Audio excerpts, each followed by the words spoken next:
You're tuned in to the Long Island Ducks Broadcast Network. Today's Long Island Ducks game broadcast will begin shortly. Every game this season will be broadcast live on the Long Island Ducks Broadcast Network with high-definition video and audio via Boxcast. Fans can tune into the game on the Ducks' official Facebook page and YouTube channel, as well as the team's official website, liducks.com. Thank you for tuning in, and stand by for complete coverage of today's game. 2017 Long Island Ducks season ticket packages are on sale now. Enjoy the best savings and most benefits available to cheer on your hometown team. 10-game mini plans are also on sale and offer fans the same great seats for 10 games throughout 2017, as well as many other exciting opportunities. To find out more information and secure your seats for the 18th season of Ducks baseball, please call 631-940-3825 during normal business hours. The Bethpage Ballpark box office is now open for individual ticket sales. Box office hours are Monday through Friday from 10 a.m. to 6 p.m. and Saturday from 10 a.m. to 2 p.m. Fans can also purchase their tickets by calling 631-940-TIXX or by visiting liducks.com and clicking on the tickets icon. The Ducks offer many packages available for groups with as little as 25 people to as many as 2,000. We offer block seating, pregame and in-game picnics, luxury suites, our exclusive Smokin' Al's party deck, and so much more. In addition, groups have the opportunity to take part in a variety of experiences, such as performing the national anthem or taking the field with the Ducks as the dream team. Group ticket packages for the 2017 season are now on sale. For more information on Ducks group outings, call 631-940-3825 or visit liducks.com. Looking for official Long Island Ducks merchandise, hard-to-find memorabilia, team apparel, and so much more? Then be sure to check out the Waddle In Shop, the official merchandise store of the Ducks. Fans can visit the shop online anytime at liducks.com by clicking on the merchandise icon. Store hours on game days are noon to 4 p.m. and during the game from inside the ballpark only. On non-game days, the store is open Monday to Friday from 9 a.m. to 5 p.m. Children 14 and under can become members of the Bethpage Federal Credit Union Long Island Ducks Kids Club today. Kids will receive a unique gift package and take part in a variety of fun activities that come with being a member of the Kids Club. For more information on how to sign your child up, please call 631-940-3825 during normal business hours. Quacker Jack, the 7-time Best Long Island mascot, is now available for appearances at parties and other special events throughout the Long Island community. Please contact the Community Relations Department at 631-940-3825 to find out more information and to book an appearance. Once again, thank you for tuning in to the Long Island Ducks Broadcast Network. Today's game will begin momentarily. You're tuned in to the Long Island Ducks Broadcast Network. Today's Long Island Ducks game broadcast will begin shortly. Every game this season will be broadcast live on the Long Island Ducks Broadcast Network with high-definition video and audio via Boxcast. Fans can tune into the game on the Ducks' official Facebook page and YouTube channel, as well as the team's official website, liducks.com. Thank you for tuning in, and stand by for complete coverage of today's game.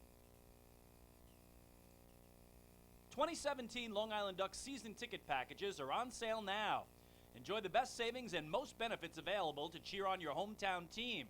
10-game mini plans are also on sale and offer fans the same great seats for 10 games throughout 2017, as well as many other exciting opportunities. To find out more information and secure your seats for the 18th season of Ducks baseball, please call 631-940-3825 during normal business hours. The Bethpage Ballpark box office is now open for individual ticket sales. Box office hours are Monday through Friday from 10 a.m. to 6 p.m. and Saturday from 10 a.m. to 2 p.m. Fans can also purchase their tickets by calling 631-940-TIXX or by visiting liducks.com and clicking on the tickets icon. The Ducks offer many packages available for groups with as little as 25 people to as many as 2,000. We offer block seating, pregame and in-game picnics, luxury suites, our exclusive Smokin' Al's party deck, and so much more. In addition, groups have the opportunity to take part in a variety of experiences, such as performing the national anthem or taking the field with the Ducks as the dream team. Group ticket packages for the 2017 season are now on sale.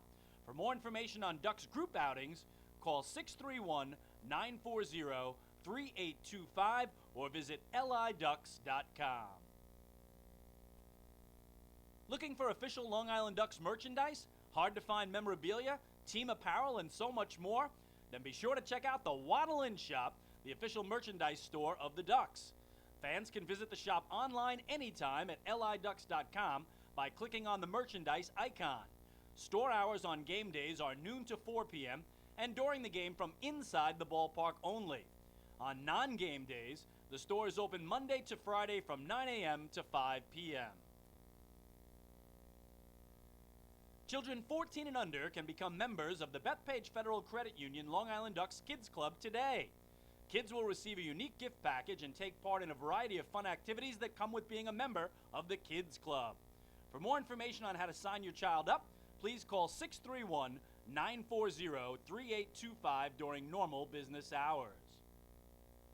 Quacker Jack, the 7-time Best Long Island mascot, is now available for appearances at parties and other special events throughout the Long Island community. Please contact the Community Relations Department at 631-940-3825 to find out more information and to book an appearance. Once again, thank you for tuning in to the Long Island Ducks Broadcast Network. Today's game will begin momentarily.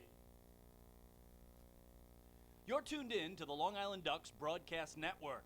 Today's Long Island Ducks game broadcast will begin shortly. Every game this season will be broadcast live on the Long Island Ducks Broadcast Network with high-definition video and audio via Boxcast. Fans can tune into the game on the Ducks' official Facebook page and YouTube channel, as well as the team's official website, liducks.com. Thank you for tuning in, and stand by for complete coverage of today's game. 2017 Long Island Ducks season ticket packages are on sale now. Enjoy the best savings and most benefits available to cheer on your hometown team. 10-game mini plans are also on sale and offer fans the same great seats for 10 games throughout 2017, as well as many other exciting opportunities. To find out more information and secure your seats for the 18th season of Ducks baseball, please call 631-940-3825 during normal business hours. The Bethpage Ballpark box office is now open for individual ticket sales. Box office hours are Monday through Friday from 10 a.m. to 6 p.m. and Saturday from 10 a.m. to 2 p.m. Fans can also purchase their tickets by calling 631-940-TIXX or by visiting liducks.com and clicking on the tickets icon. The Ducks offer many packages available for groups with as little as 25 people to as many as 2,000. We offer block seating, pregame and in-game picnics, luxury suites, our exclusive Smokin' Al's party deck, and so much more. In addition, groups have the opportunity to take part in a variety of experiences, such as performing the national anthem or taking the field with the Ducks as the dream team. Group ticket packages for the 2017 season are now on sale. For more information on Ducks group outings, call 631-940-3825 or visit liducks.com. Looking for official Long Island Ducks merchandise, hard-to-find memorabilia, team apparel, and so much more? Then be sure to check out the Waddle In Shop, the official merchandise store of the Ducks. Fans can visit the shop online anytime at liducks.com by clicking on the merchandise icon. Store hours on game days are noon to 4 p.m. and during the game from inside the ballpark only. On non-game days, the store is open Monday to Friday from 9 a.m. to 5 p.m. Children 14 and under can become members of the Bethpage Federal Credit Union Long Island Ducks Kids Club today. Kids will receive a unique gift package and take part in a variety of fun activities that come with being a member of the Kids Club. For more information on how to sign your child up, please call 631-940-3825 during normal business hours. Quacker Quackerjack, the 7-time best Long Island mascot, is now available for appearances at parties and other special events throughout the Long Island community. Please contact the Community Relations Department at 631-940-3825 to find out more information and to book an appearance. Once again, thank you for tuning in to the Long Island Ducks Broadcast Network. Today's game will begin momentarily. This is Long Island Ducks baseball. Justin Davies at the plate, the winning run at third. Crowd going nuts. Swung on, bouncing ball left side, off the mitt, up third baseman Brad Strauss. Here comes Willie Rodriguez. Justin Davies has done it again. The Ducks are one quack away from the championship. Jason Johnson makes the catch. He makes the catch, and the Long Island Ducks have swept the Camden River Sharks. They are the 2004 Atlantic League champions. Going back is Adam Bailey. He settles under it. He makes the catch! Adam Bailey makes the catch! And for a second straight year, the Atlantic League trophy will reside on Long Island. The Ducks are the Atlantic League champions. Swinging a ground ball, hit toward short, charging in his lines. He fields, throws to first. The comeback is complete. From 2-0 down in the series, the Long Island Ducks have won 3 in a row at home. And for the 5th time in franchise history, they will head to the Atlantic League Championship Series. And now it's time for the Long Island Ducks pregame show. We are live here at Bethpage Ballpark in Central Islip, New York. It is time once again for Long Island Ducks baseball. And on this beautiful Sunday evening, it is the rubber game of a 3-game series as the Long Island Ducks take on the Somerset Patriots. Well, good evening, everybody. My name is Michael Pollack. I'll be bringing you the play-by-play for all of today's action. Thanks so much for joining us here on the Long Island Ducks Broadcast Network, coming at you live on Facebook, YouTube, and liducks.com. We appreciate you joining us as always. Well, the Ducks were able to even up this 3-game set last night with a 7-4 win over the Patriots behind a quality start from Rafael Perez. The offense was at it early and often against right-hander Will Oliver. And with the victory, as we mentioned, the Ducks even up this 3-game series at 1 game apiece. They pull back even in the all-time series at 170 apiece. And this one has been a great series between the Ducks and the Patriots, where the teams just keep going back and forth. 9 out of the 15 games this year have been decided by 3 runs or less. And every year it seems to be the same story as these two teams go tooth and nail at each other throughout the season to determine who will reign supreme in the season series. Right now, the Ducks have an 8-7 lead in the season series and a chance to pick up their second series win of the year against the Patriots here on Long Island. They swept them in a 3-game series back in May. They split a 4-game set in June. The Ducks now trying to take 2 of 3 from Somerset here in mid-July. We'll recap all of last night's game for you with some of the audio highlights included as well. And then a little bit later on, we'll take a look at the pitching matchup for today's game. A pair of right-handers taking them out as the Ducks and the Patriots to decide the winner of this 3-game set. We'll be right back here at Bethpage Ballpark. Hey fans, this is manager Kevin Baez, and you're listening to Ducks Baseball on Long Island Ducks Broadcast Network. Going way back is Joe Holden, and he is looking up, and that one is headed to field 5 at Robert Moses. The waves are gnarly, and the Ducks have tied it at 1. That was another home run for the Ducks. And Duck fans, what's more fun than a home run that helps the Ducks win a game? How about a homer that helps the community win? Chappie's Funeral Home and the Long Island Ducks have once again teamed up for the Chappie's Home Run Challenge. If the Ducks hit 100 homers this season, Chappie's Funeral Home will donate $5,000 to the Quackerjack Foundation. So every time a Ducks hitter goes deep this season, watch for the Chappie's Challenge home run count on the scoreboard. And if we reach 100, we're all a winner. Chappie's Funeral Home, where caring for others is a family tradition.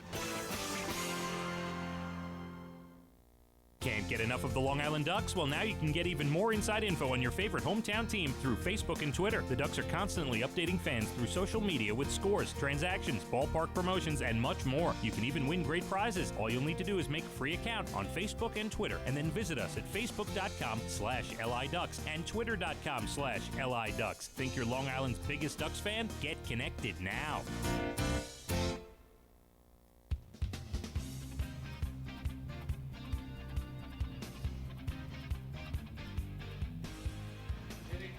We are back here on Long Island as we get set for the start of this evening's game between the Long Island Ducks and the Somerset Patriots, the rubber game of a 3-game series.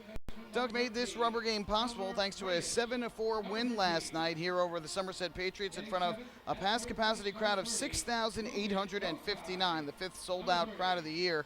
The Ducks were able to give him something to cheer about early on against right-hander Will Oliver. The Ducks loaded the bases with nobody out in the second inning when Angelo Sanco singled to right, Mark Krause followed with a single to left, and Ruben Gotay drew a walk. So the bases were loaded, nobody was out, and up to the plate came Jordan Pacheco. Runners lead from every base, Ducks on the pond. And the first pitch is line down the left field line. It's a fair ball, base hit for Jordan Pacheco. Sanco will score, Krause will score. Going to third is Ruben Gotay. He'll stop right there. A 2-run double for Jordan Pacheco, and the Ducks lead it 2-0. So Pacheco with a 2-run double that gave the Ducks the lead at 2-0. And then 2 batters later, Dan Lyons with a lift, a sacrifice fly to right, scoring Gotay, and it was 3-0 Ducks after 2. Patriots scratched out a run with 2 outs and the bases empty in the third inning as Scott Kelly hit a deep drive out to left field. Lou Ford tried to make a catch at the wall. The ball caromed off his glove, ricocheted back towards the infield. And the next thing you knew, it was Scott Kelly's speed. He was rounding third and heading home with an inside-the-park home run. His first of the year, just his second professional home run in the major league in the regular season. And it was 3-1 Ducks after 2.5. But in the bottom of the third, the Ducks were able to get the lead back. Prior to that, though, and prior to the home run, one of the big keys last night for the Ducks was their defensive prowess. And in the third inning, after a leadoff single from Justin Pacioli, Aaron Eggleston came to the plate, and the Ducks twirled a terrific double play. Fires, Eggleston swings, hits a ground ball to the right side. Alfonso there, off balance, throw to short. 1, back to first, double play. They did it again. For the second inning in a row, Alfonso to Lyons to Krause, a nifty 4-6-3 double play, and just like that, 2 away. 2 innings in a row, the same type of double play, 4-6-3. Alfonso starting off a great double play. And so it was 3-1 after 2.5. The Ducks got the run back in the bottom half of the third inning when Angelo Sanco was hit by a pitch, a walk to Mark Krause followed, and then an RBI single to Ruben Gotay made it 4-1. Patriots got a run again in the fourth inning with 2 outs, a pair of walks by Rafael Perez followed by an RBI single from Carlos Guzman. But again, the Ducks answered in the bottom of the fourth inning with 1 out. Dan Lyons singled to left, and Quentin Berry followed with an RBI double to right center, his first run batted in with the flock. Ducks would stretch their lead to 7-2 in the bottom of the sixth inning when Pacheco picked up his second double of the game to lead off the inning, and Dan Lyons came up to the plate to follow it. Here's the 0-1. Lyons a drive in the air to right. They should get the run in. Back goes Christian Marrero. Deep right center. He looks up, and you can't forget it. For the second night in a row, Ducks shortstop Dan Lyons has left the yard. It's an opposite field 2-run blast, and Long Island has their largest lead of the night at 7-2. So Dan Lyons homering for the second straight night. The Ducks had a 7-2 lead. The Patriots threatened to come back in the 8th inning when Patrick Kreider came on after a scoreless inning from Zach Treese. He allowed a single to begin the inning. Back-to-back walks with 2 outs to Pacioli and Eggleston. And then Kelly with an RBI infield single made it 7-3. David Ardsman was then called in. He gave up a bases-loaded walk to Alfredo Rodriguez. But Christian Marrero's deep fly ball to left was caught on the warning track by Lou Ford.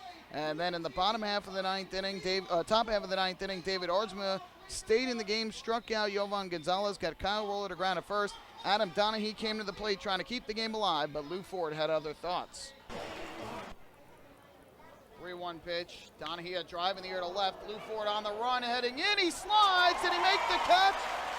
He did. Lou Ford puts a bow on this one with a terrific sliding catch in left. This ball game is over, and the Long Island Ducks defeat the Somerset Patriots 7-4 as they even up this series at 1 game apiece. Rafael Perez, the winner, improved to 6-5. He struck out 8 in 6 innings of 2-run ball.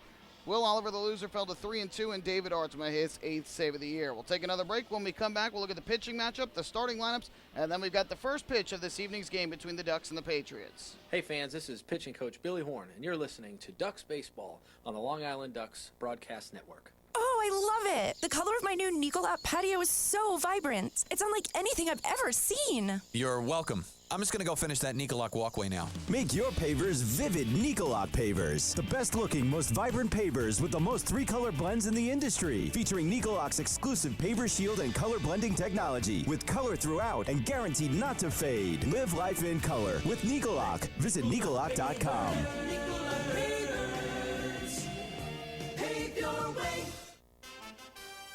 Have your birthday at the ballpark this season and celebrate with the flock. Kona Ice birthday party packages with the Long Island Ducks are now available. Each package includes 10 box seats, a commemorative birthday t-shirt and autographed baseball, a pizza and Kona Ice party in the Hebrew National Picnic area, and so much more. Best of all, the birthday child will stand on the dugout while the entire crowd sings happy birthday. Reserve your party today by calling the group sales department at 631-940-3825. Kona Ice birthday parties with the Long Island Ducks, a once-in-a-lifetime experience.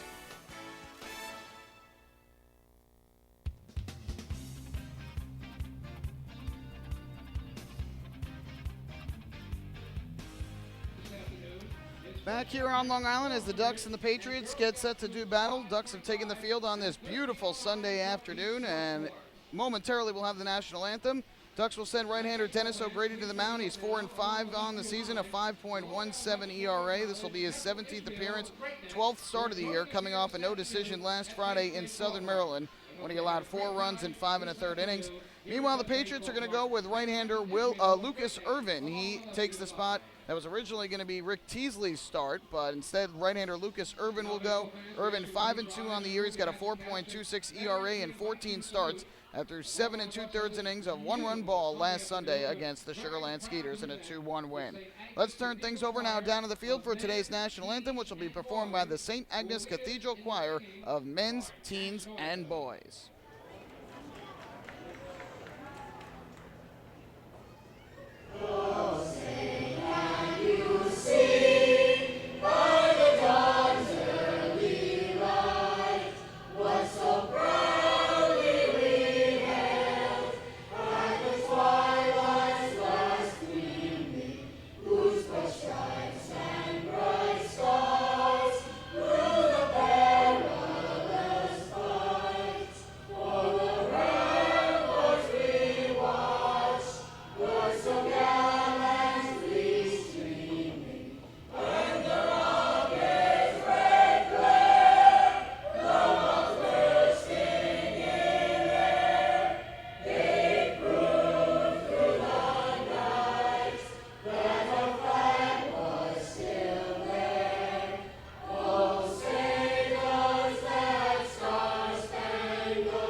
Today's national anthem by the St. Agnes Cathedral Choir of men's, teens, and boys.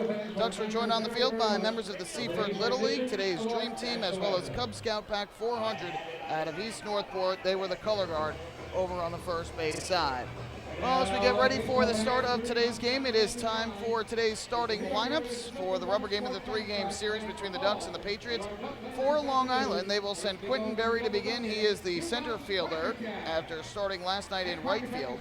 Batting second, playing shortstop, is Dan Lyons. Lou Ford, the designated hitter, bats in the number 3 spot. And hitting cleanup for the Ducks, the first baseman is Angelo Sacco. Mark Krause will bat fifth and get the start in left field. Elmer Reyes back into the lineup after missing the first 2 games of the series. Reyes is the second baseman.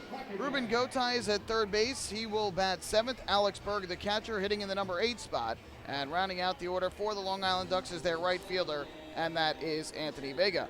On the other side, for the Somerset Patriots, Alfredo Rodriguez is going to lead things off at shortstop. Batting second, playing first base, is Christian Marrero. The 3-hitter and center fielder, Justin Pacioli, and in the cleanup spot is the designated hitter for the Somerset Patriots, Kyle Roller.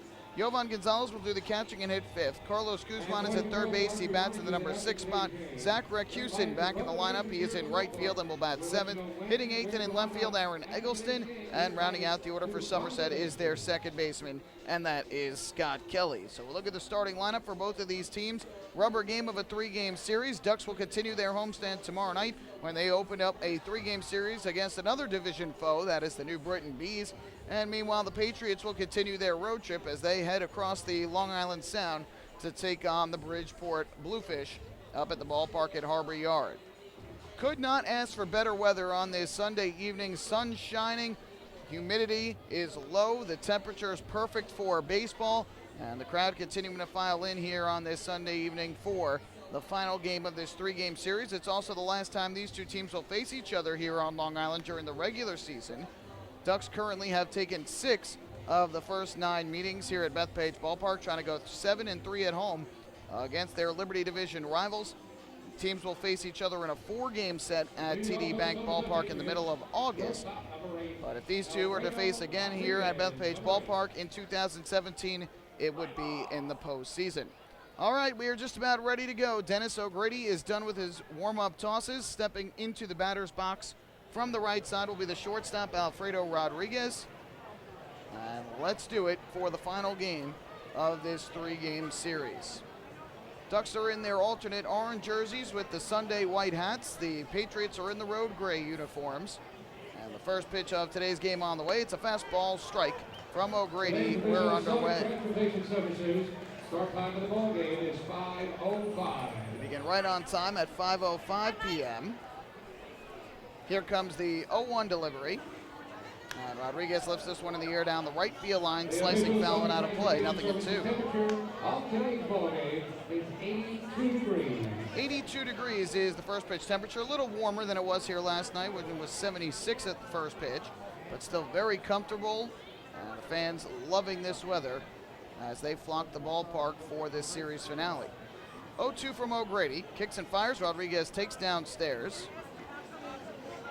And the right-hander now with a count of 1-2 against Rodriguez, who comes in hitting .233 on the season, no home runs, and 17 runs batted in. Defense with a very slight shift to the left side. 1-2. Breaking ball line into left center field. That ball is going to get down for a base hit. Left fielder Mark Krause over to cut it off. On the way to second going Rodriguez. The throw, not in time. Rodriguez just got in ahead of the tag of Elmer Reyes. Good effort by Krause to get over there and get it in quickly. But Rodriguez is on with a leadoff double. In the second position for the Patriots, over plays for number 14, Christian Marrero, number 14. So Alfredo Rodriguez gets the game started with an extra base hit. For him, it is his 8th double of the season. And the Patriots have the leadoff man in scoring position. Brady this year does have some troubles in the first inning, a 5.25 ERA in inning number 1. Of his 12 starts thus far, he has allowed 7 earned runs in the first inning. See if the lefty swinging Christian Marrero tries to sacrifice Rodriguez over into scoring position. First pitch on the way, he does not. Instead lifts a fly ball to right, a broken bat pop-up. Anthony Vega lining it up, making the catch. Rodriguez tagging, he's going to try for third. Throw in from Anthony Vega is offline. And safe at third base is going to be Rodriguez. Accurate throw might have gotten him, but the throw from Vega was just slightly up the third base line, pulling Ruben Gotay off the bag. The center fielder number 1, Justin Pacioli. So Somerset now has a runner at third with less than 2 outs, as Marrero able to get the job done despite breaking his bat. 1 on, 1 out, and here is the center fielder batting in the number 3 spot, Justin Pacioli.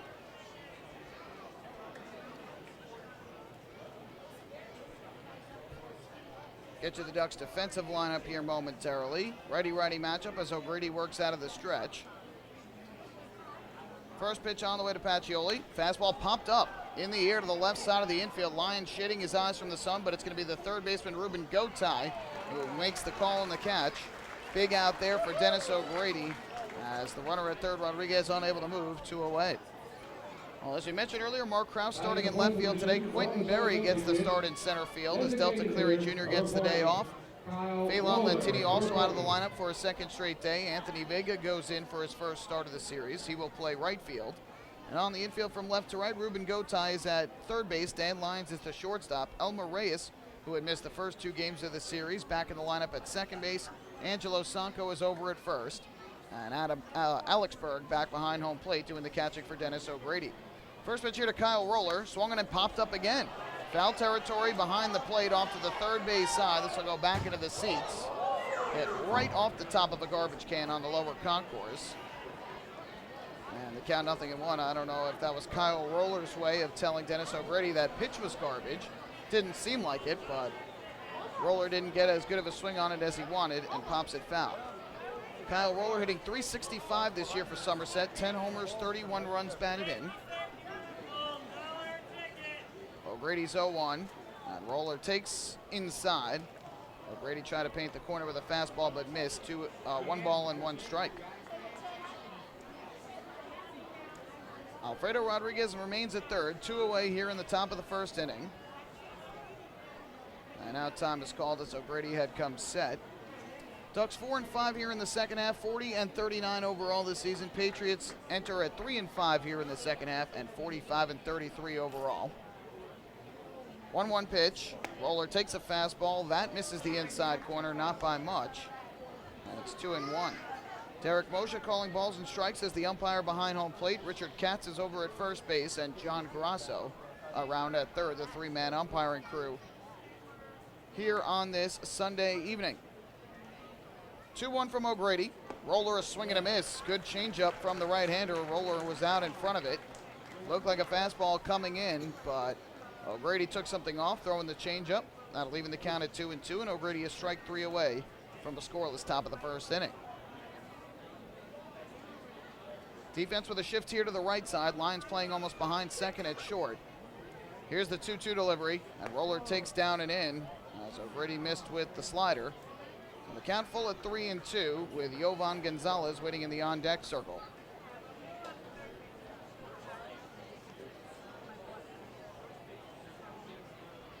Payoff pitch coming here from the Floral Park native O'Grady.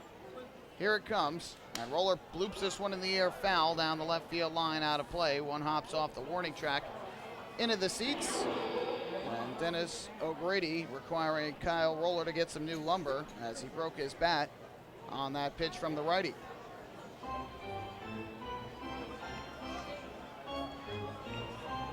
So we'll do it again here at 3-2. Third game of this 6-game homestand for the Ducks, all against Liberty Division teams, the Patriots and then the Bees. Important for the Ducks to start picking up wins here at home and wins against their division. Try and climb up. They currently enter 2 games in back of first. Payoff pitch again. Roller takes down and in ball 4. A 2-out walk issued by Dennis O'Grady. And that was certainly an issue late in the game for the Ducks yesterday. They end up getting the win. They'll certainly take it. But in the game yesterday, Ducks allowed a total of 4 runs, all of which came in with 2 outs in an inning. And in addition to that, they walked a total of 5 batters with 2 outs in an inning. 5 of the 6 walks they allowed yesterday came with 2 outs. And that drove both Kevin Baez and pitching coach Billy Horn crazy after the game. First pitch, that fastball misses down and away from O'Grady for ball 1. It was frustrating for them because they were not able to enjoy a win over a division rival, as they still felt those problems that have persisted at times this year haven't been able to be rectified. There's a strike from O'Grady as he hits the outside corner with a fastball. That'll even things up at 1-1.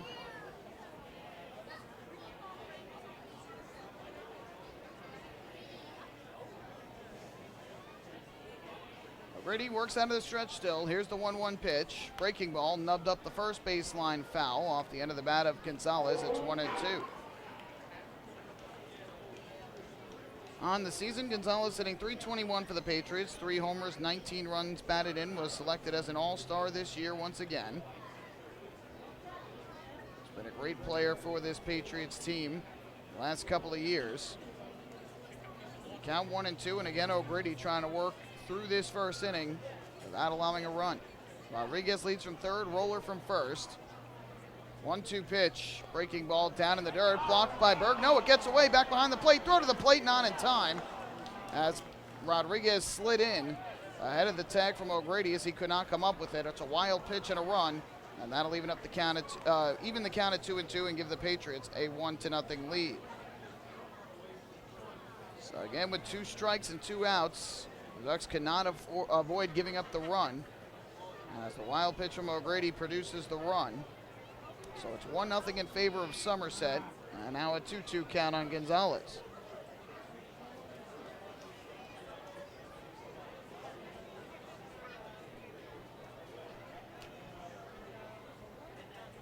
O'Grady set at the belt with Roller leading from second now. 2-2 is slashed foul down the right field line. All these extra pitches, 2 from O'Grady after allowing the 2-out walk, now up to 18 pitches here in the first inning. Has struggled a bit with wild pitches, leads the team now with 12 wild pitches this year. So control has been a bit of an issue. And Gonzalez putting up a fight here, 2-2 the count. O'Grady deals to the plate, breaking ball, hit on the ground, hard but foul down the third base line. Nearly an RBI double, but instead another foul ball, and again the count remains 2-2.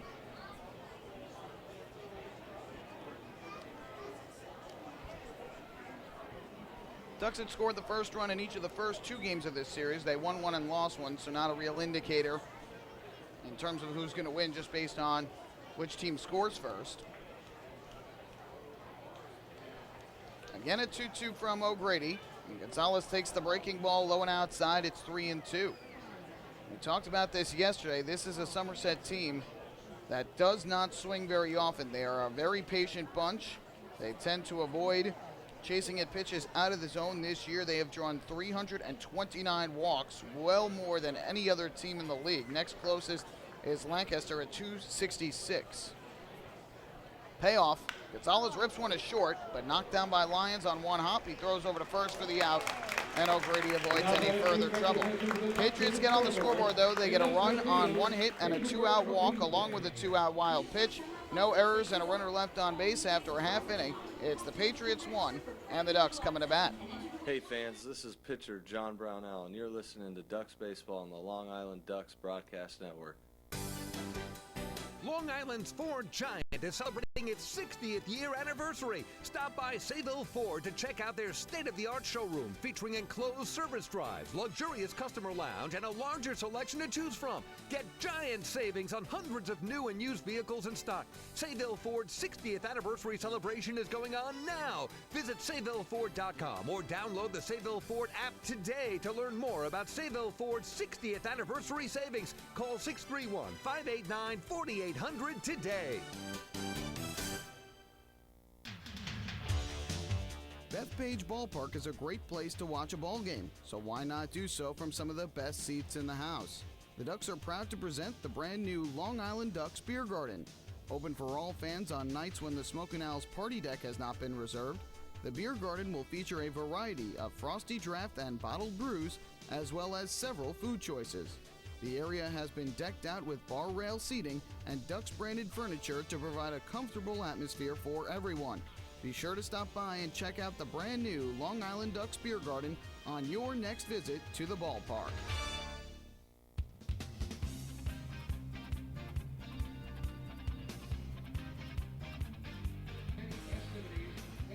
To the bottom of the first inning we go. Somerset with an early 1-0 lead, and fans, every walk by a Ducks batter this season is brought to you by City MD Urgent Care. There are over 15 City MD locations across Long Island offering you the comprehensive quality care you need the moment that you need it. City MD Urgent Care. Need a doctor? Just walk in. Fans, don't forget about the New York Light Concourse table. The upper concourse behind home plate.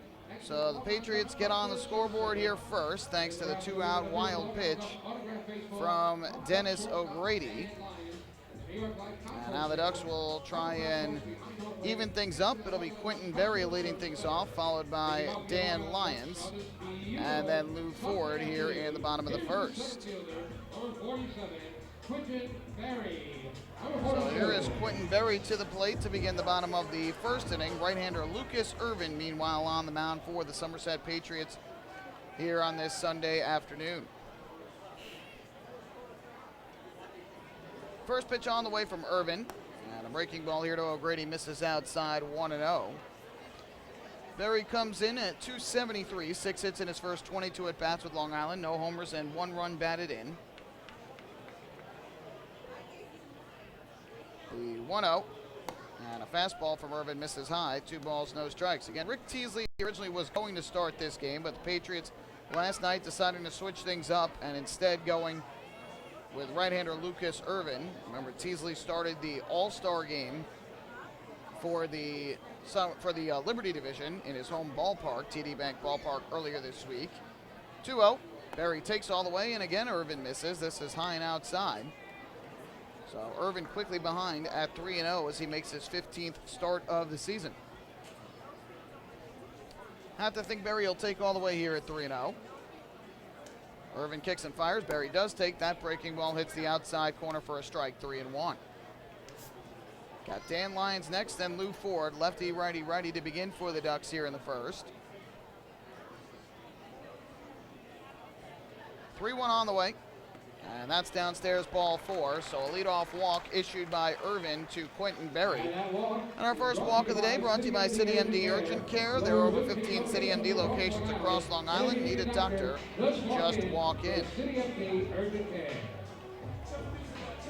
Batting in the second position for Long Island, the shortstop, number 12, and Lyons, number 12.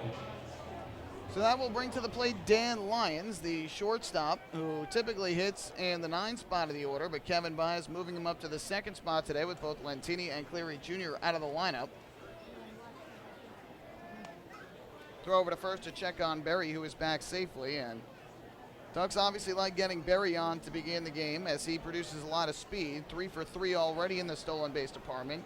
In fact, won a World Series as a pinch runner for the Red Sox back in 2013. Another throw over to check on him. That was a big way that he made his living with his legs. Wind blowing out today towards right field. That should be inviting for the lefty hitters, although Lyons went the opposite way to right center last night on a line drive solo 2-run homer, First pitch on the way from Irvin to Lyons. And the Duck shortstop takes a strike over the inside corner, 0-1. Lyons hitting .251 this year for Long Island. 4 homers, 20 runs batted in. He has been red hot at the plate, both against the Patriots and of late. A couple of big games to start this series for the Duck shortstop. 0-1. And a breaking ball here popped in the air along the first baseline. Backing up is Christian Marrero. And in foul ground, he'll make the catch to retire Lyons for the first out.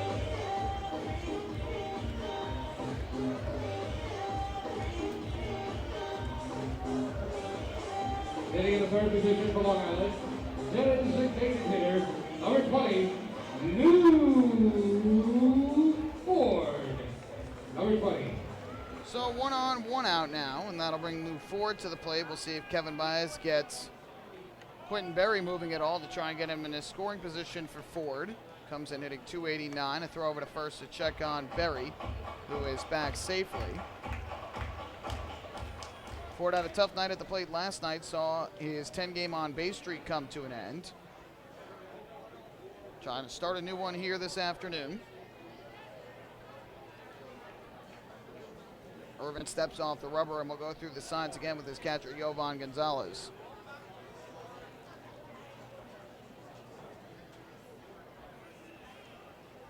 So Irvin now will get ready to go. Berry with the lead to the edge of the cutout. First pitch to Ford. He takes a fastball over the inside corner for strike 1. Ford with 7 home runs, 24 runs batted in on the season.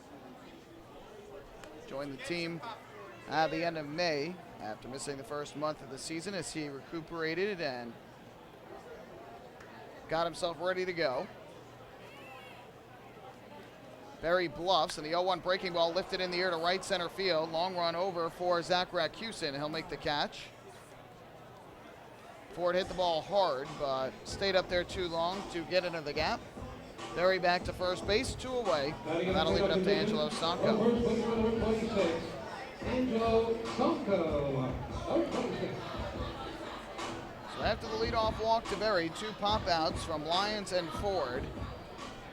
Now Angelo Sanko will step to the plate, trying to keep this first inning alive. Patriots out to an early 1-0 lead here today.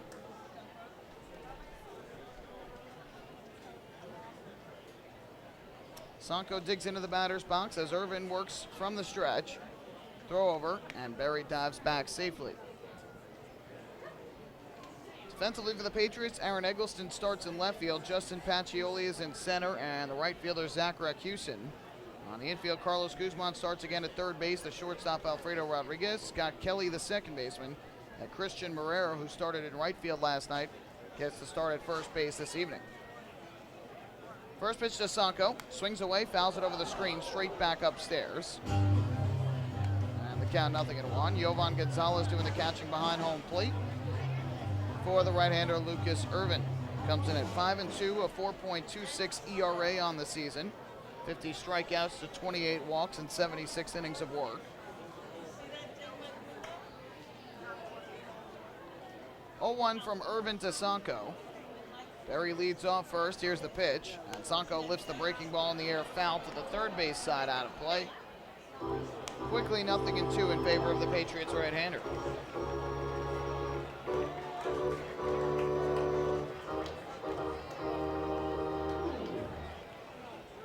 Defense with a shift here. The shortstop Rodriguez playing almost behind second base. Kelly to his left at second base.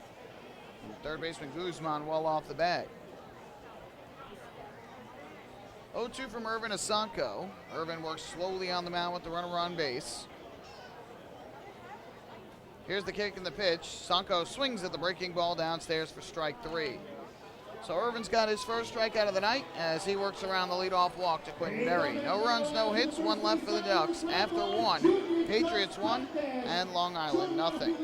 Hey fans, this is shortstop Dan Lyons, and you're listening to Ducks Baseball on the Long Island Ducks Broadcast Network. PSEG Long Island is making things work for you with over 10 energy efficiency programs that can help you save on your monthly electric bill. From our free online energy analyzer and in-home energy assessments to rebates on energy efficient air conditioning, even discounts on LED light bulbs. Helping you save on electricity is our job. What to do with your savings?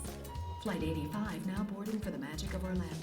Is entirely up to you. Visit psegLINY.com/save money. Just one more way PSEG Long Island is making things work for you. Take your group out to the ball game this season and enjoy all the fun of Ducks baseball at discounted prices with the picnic area, luxury suites, the Smokin' Owls party deck, and so much more. Bringing your group to the game will be an unforgettable experience. The Ducks even offer opportunities to sing the national anthem, serve as the Ridgewood Savings Bank color guard, be the Nicolak Dream Team, put on a pregame performance, or shag fly balls during Ducks batting practice. To book your outing today, call 631-940-3825 and ask for the group sales department. Long Island Ducks Baseball. Good times every time.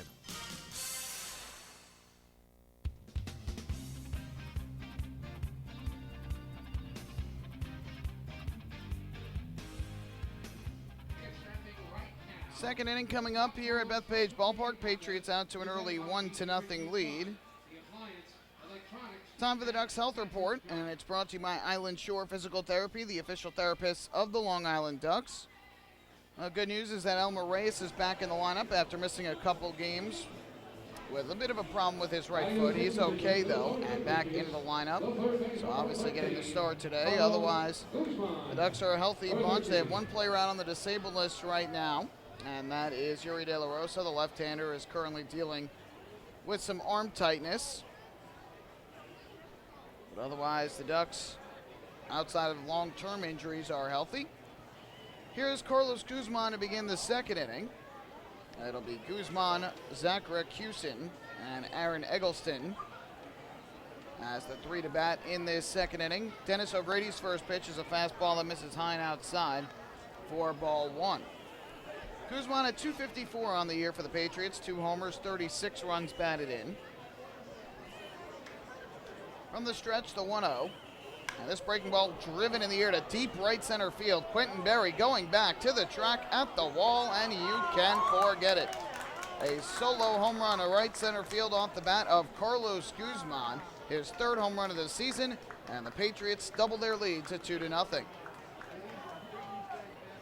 Well, it certainly sounded good off the bat. That ball traveled a long way out to right center field. Even Quentin Berry, with his speed, could not get there.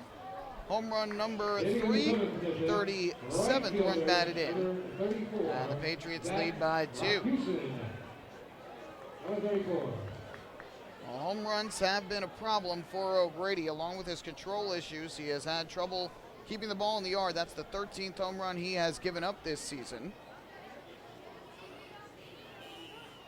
So 1 run in. Here is Zach Rakusin. And the first pitch to him is taken for a strike, 0-1. O'Grady with his now 13th home run given up, tied for the most in the league. Jarrett Leverett, the former Duck, and Steve Janis, the former Revolution pitcher, also again up 13. Here a chopper to short, charging in his Lions field, throws in time. Rakusin retired, and there's the first out. Rakusin listed as number 33 for the Patriots on their roster for the second time in this series, wearing number 34. Aaron Eggleston. So Rakusin retired on the 6-3 putout. 1 away. That'll bring up the left fielder Aaron Eggleston batting in the number 8 spot. O'Grady pitched 5 1/3 innings his last time out. That was July the 7th, a little over a week ago, last Friday in Southern Maryland. Allowed 6 hits, 4 runs, all earned, walked 2 and struck out 1. First pitch here is a strike over the outside corner, a fastball, 0-1.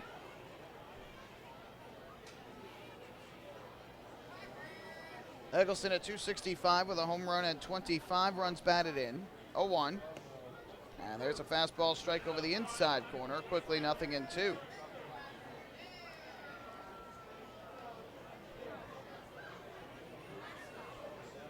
Grady has had a little bit of a struggle his last 5 starts, as he has allowed 4 runs or more in each. Driven in the air the opposite way by Eggleston. Heading into the left field corner goes Mark Krause, reaches up. It's 1 hop and off the wall over his head. Eggleston going to second, a big turn there, but Mark Krause fires it in to hold him at second base. And an opposite field double for Aaron Eggleston, the 3rd extra base hit of the day already for the Patriots.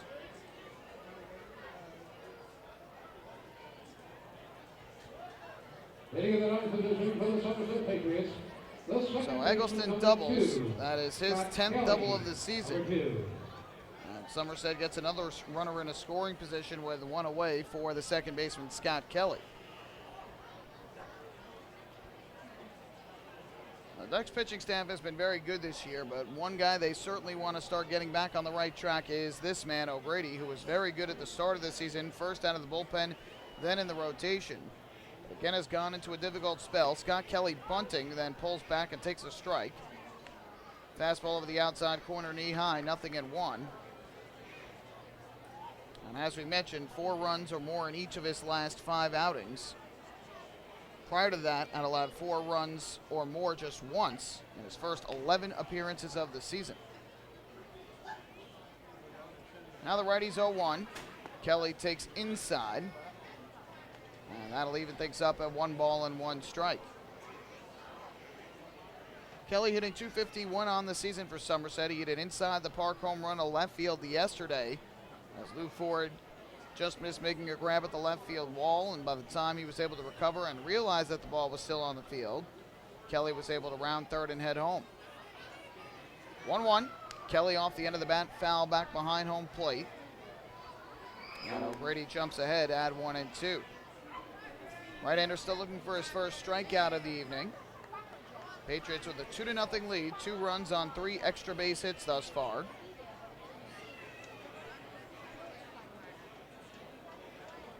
Eggleston takes his lead off of second base. O'Grady gets the sign and comes set.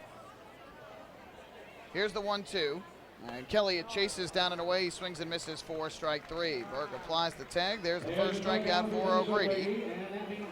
And a big second out for the right-hander. It's section 207. It's back to the top of the order for the Somerset Patriots. So Scott Kelly retired, and now Alfredo Rodriguez, the shortstop and leadoff hitter for the Patriots, will step back up to the plate for his second at-bat of the day. And obviously Rodriguez will be looking to try and drive the ball to the outfield for a base hit to bring in the runner at second, Aaron Eggleston. O'Grady's first pitch. Rodriguez drives one to right. Back on the way goes Anthony Vega. He's there to make the catch, though, and that'll retire the side. So an important out there for O'Grady as he gets Kelly and Rodriguez on a strikeout and a flyout to keep the runner at second. Patriots, though, get a run on 2 hits. The solo home run by Carlos Guzman increases their lead as Somerset's in front 2-0 after an inning and a half. Hey fans, this is outfielder Delta Cleary Jr., and you're listening to Ducks Baseball on the Long Island Ducks Broadcast Network. Hey Ducks fans, the official hotel of the Long Island Ducks is the Radisson Hotel Hauppauge, Long Island. It's centrally located on the north shore of Long Island and offers a home away from home for both business and leisure guests. The Radisson Hotel Hauppauge, Long Island features an indoor pool, 24-hour business center, a fitness center, and complimentary Wi-Fi in all guest rooms. Enjoy the contemporary American cuisine at the Fountain Grill restaurant or grab a quick bite to eat at Cafe Pronto. And best of all, it's only minutes away from Bethpage Ballpark. The Radisson Hotel Hauppauge, Long Island, the official hotel of the Long Island Ducks. Call 631-231-1100 today. That's 631-231-1100. Baseball fans, the Long Island Ducks mobile app has officially arrived. Powered by Clear Vision Apps, it's your one-stop shop for all things Ducks baseball. Buy tickets straight from your mobile device. Receive game status updates with push notifications. Check out up-to-the-minute news and scores and interact with the Ducks on social media. Best of all, it's free. Download the Ducks mobile app today by visiting the App Store on your Apple-powered device or Google Play on your Android-powered device. The Long Island Ducks mobile app, with you wherever you flock to.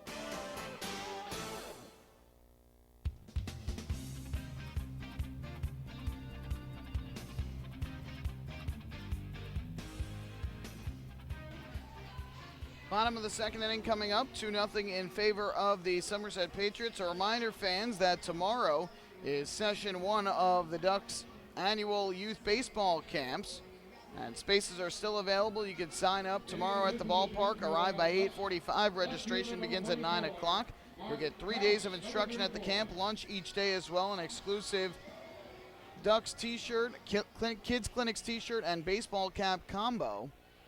And sign up here tomorrow. Again, 9 o'clock is when registration begins for session 1, which will run from Monday through Wednesday. There will also be a session in August as well, the 3rd through the 5th. If you sign up for both sessions, you'll get a free Ducks Kids Club membership. First pitch in for a strike to Mark Krause, 0-1. Krause, the left fielder and 5-hitter for the Ducks, who begins the second inning against Lucas Irvin. Breaking ball cut on and missed. Quickly, Krause behind it, 0-2. Krause comes in hitting .257 on the year, 8 home runs, 34 runs batted in. 0-2 from the right-hander. And Krause lays off this breaking ball down in the dirt. Irvin throws a pretty good curveball. And that is his bread and butter, has good movement on the pitch. But they're a little bit low. Krause was able to lay off. 1-2 the count. Defense shifts to the right side again. And the 1-2. Fastball grounded foul, third base side. Up in the zone. Krause fought it off. And we'll do it again. O'Grady's last outing, or check that, Irvin's last outing, July the 9th against the Sugarland Skeeters, the final game before the All-Star break, and he earned the win in a 2-1 victory over Sugarland. 1-2 pitch again. Krause swings, fouls a fastball straight back to the screen. 7 2/3 innings for Irvin that day, his longest start of the year. He allowed just 1 run on 7 hits and 2 walks while striking out 6. Patriots have won each of Irvin's last 2 starts coming in. Here's another 1-2. Breaking ball, grounded up the first baseline fair. Backhanded stop made by Marrero. He flips it to Irvin covering for the first out here in the second inning. So Krause retired 1 away. That'll bring up the second baseman, Elmer Reyes.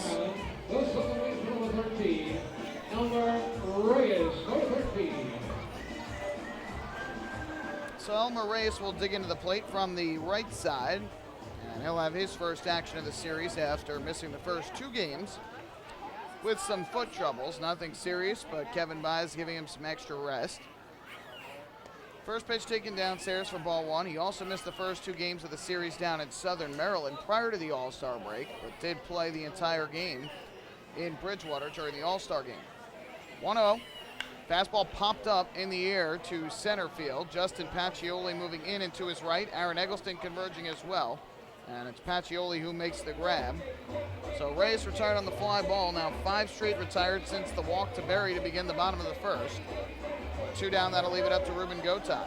Hitting in the 7th position for Long Island, the third baseman, number 30, Ruben Gotay, number 30.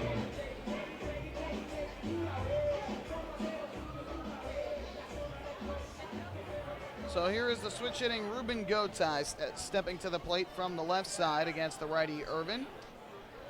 Gotay bats in the 7th spot for Long Island.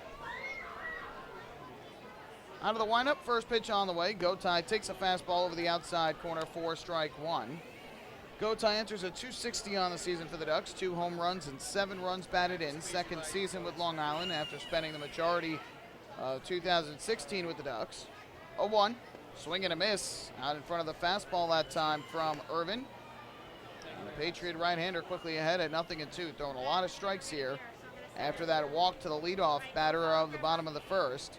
22 pitches now for the game, 16 of those for strikes. And the 0-2 is off the outside corner on a fastball, 1-2.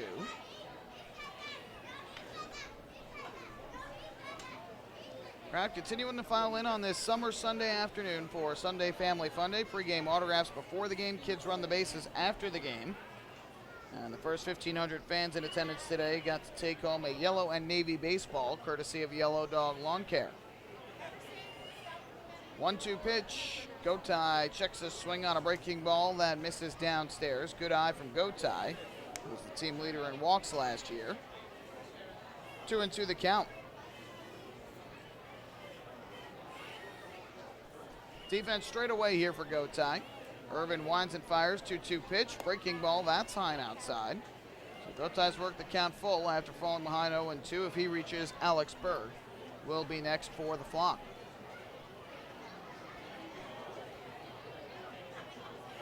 Here's the payoff pitch on the way. Gotay takes it down and away, ball 4. So how about that? Irvin, who I was mentioning, had thrown 22 pitches, 16 of them for strikes, was firing strike after that inning opening walk in the first. Then proceeds to throw the next 4 pitches out of the zone and walks Gotay. So I guess I just have to keep talking about all the strikes that Irvin's throwing, which has been a lot here in the early going of the ball game. By the way, that walk to Gotay brought to you by City MD Urgent Care. There are over 15 City MD locations across Long Island. Need a doctor? Just walk in. 2 down, a runner at first. Here is Alex Berg, the catcher, an 8-hitter to the plate for Long Island. First pitch on the way from Irvin to Berg. And Berg crushes one deep down the left field line, but this ball is headed towards the pole and is going to hook foul. Alex Berg certainly is a guy who can use a home run. It's been a bit of a dry spell for the Ducks catcher, has not homered since June 14th, which coincidentally came against the Somerset Patriots, a 3-run blast in New Jersey. So it has been over a month without a long ball for Berg, who's stuck on 6 for the season. He's been slumping at the plate a bit of late, with the average down to 218. 22 RBIs on the year. 0-1. And a breaking ball here, grounded towards short. Gobbled up by Rodriguez, goes to second for the force. And that'll retire the side. So Berg nearly ties the game with a home run to left. Instead, grounds into the force out. No runs, no hits, a walk, and a runner left on base through 2. Patriots 2, Ducks nothing. Hey fans, this is outfielder Angelo Sanko, and you're listening to Ducks Baseball on the Long Island Ducks Broadcast Network. Going way back is Joe Holden, and he is looking up, and that one is headed to field 5 at Robert Moses. The waves are gnarly, and the Ducks have tied it at 1. That was another home run for the Ducks. And Duck fans, what's more fun than a home run that helps the Ducks win a game? How about a homer that helps the community win? Chappie's Funeral Home and the Long Island Ducks have once again teamed up for the Chappie's Home Run Challenge. If the Ducks hit 100 homers this season, Chappie's Funeral Home will donate $5,000 to the Quackerjack Foundation. So every time a Ducks hitter goes deep this season, watch for the Chappie's Challenge home run count on the scoreboard. And if we reach 100, we're all a winner. Chappie's Funeral Home, where caring for others is a family tradition. Can't get enough of the Long Island Ducks? Well, now you can get even more inside info on your favorite hometown team through Facebook and Twitter. The Ducks are constantly updating fans through social media with scores, transactions, ballpark promotions, and much more. You can even win great prizes. All you'll need to do is make a free account on Facebook and Twitter, and then visit us at facebook.com/LIDucks and twitter.com/LIDucks. Think you're Long Island's biggest Ducks fan? Get connected now.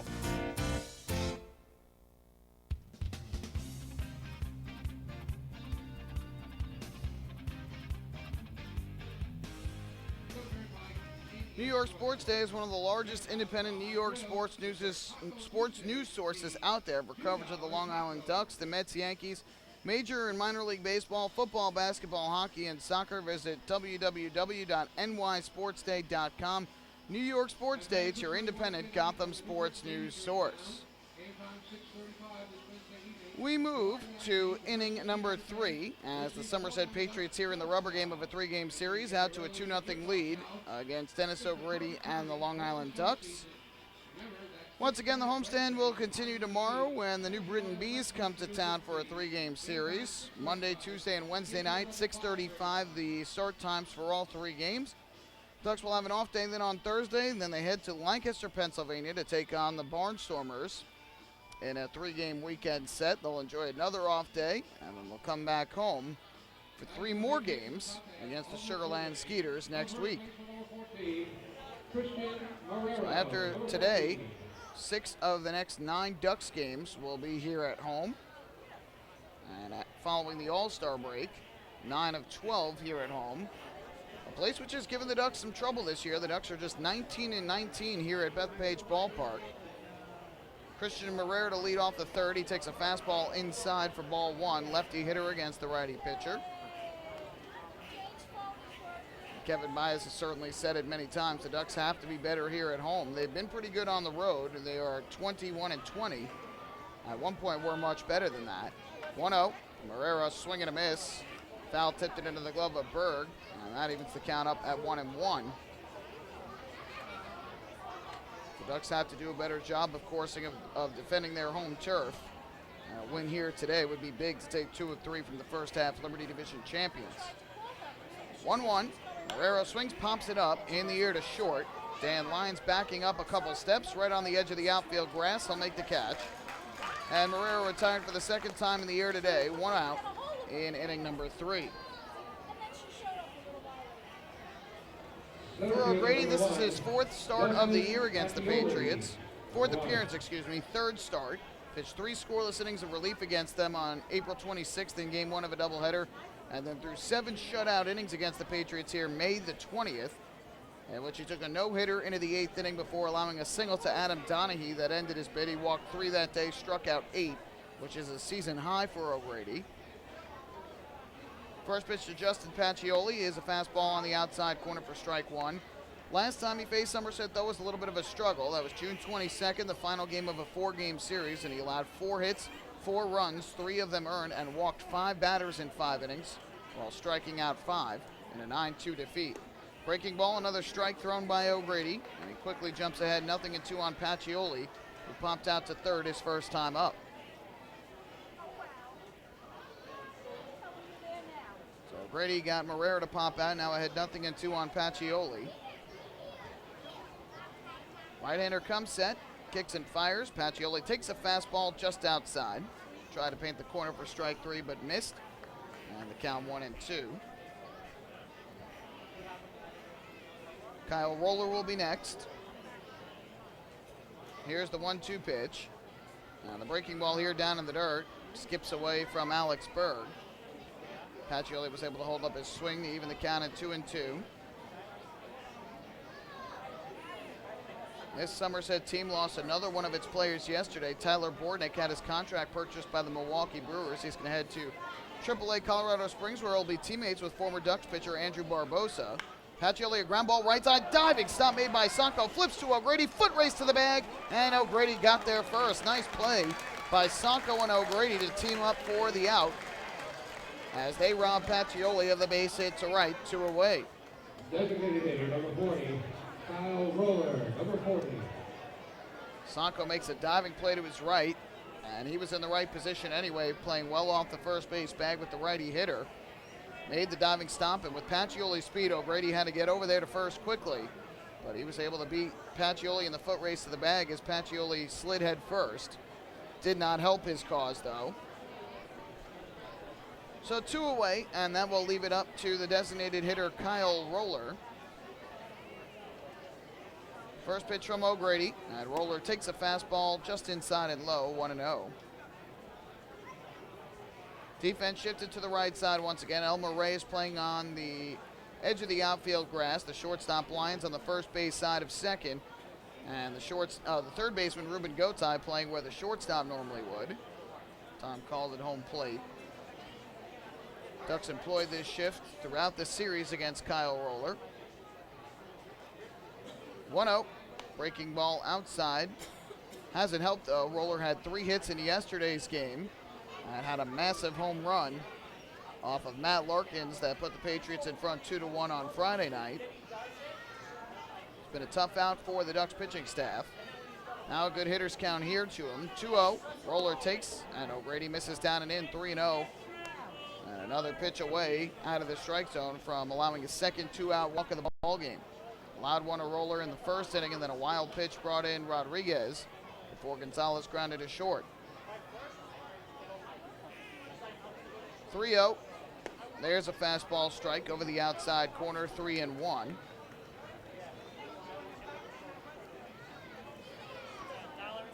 Once again, a good hitter's count, and you got to be careful with Roller. You don't want to leave anything over the middle of the plate to him. You know he'll be ready to hack here. 3 balls and a strike.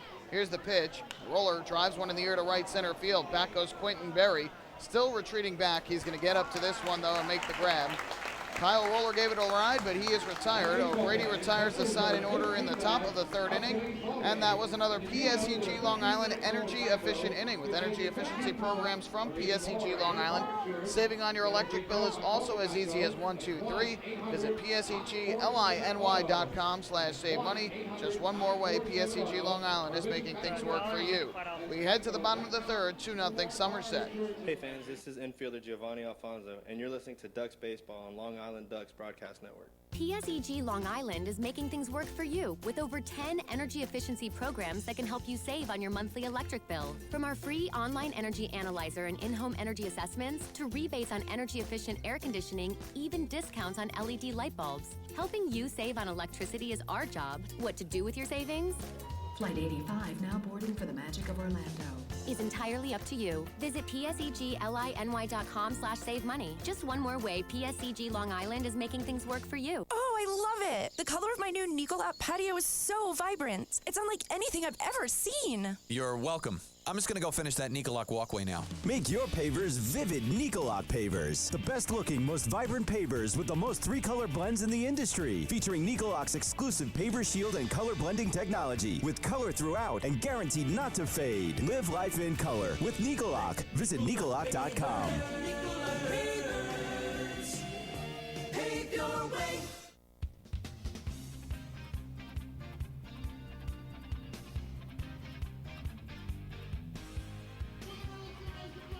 Bottom of the 3rd inning coming up with the Ducks leading the Patriots 2-0. And a reminder that when Kyle Roller popped out to center to end the top half of the 3rd inning, that was the 15th out of today's ball game. Did you know that a 15-minute phone call to Geico could save you 15% or more on your car insurance? Get a free quote today. Call 1-800-947-AUTO. That's 1-800-947-AUTO or visit geico.com.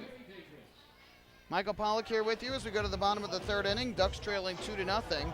Thanks to a wild pitch by Dennis O'Grady in the first and a solo homer by Carlos Guzman in the second. Meanwhile, the Ducks have drawn just 2 walks at the plate. They have yet to pick up a hit in the ball game. Berry drew one to begin the first, and Ruben Gotay drew one with 2 outs in the second. But neither advanced past first base. First pitch on the way to Anthony Vega. Squares to bunt, pops it up foul, third base side out of the reach of Guzman. Fortunate for Vega there that didn't result in an out. It's 0-1. Kevin Baez will get the baseball to a fan in the stands.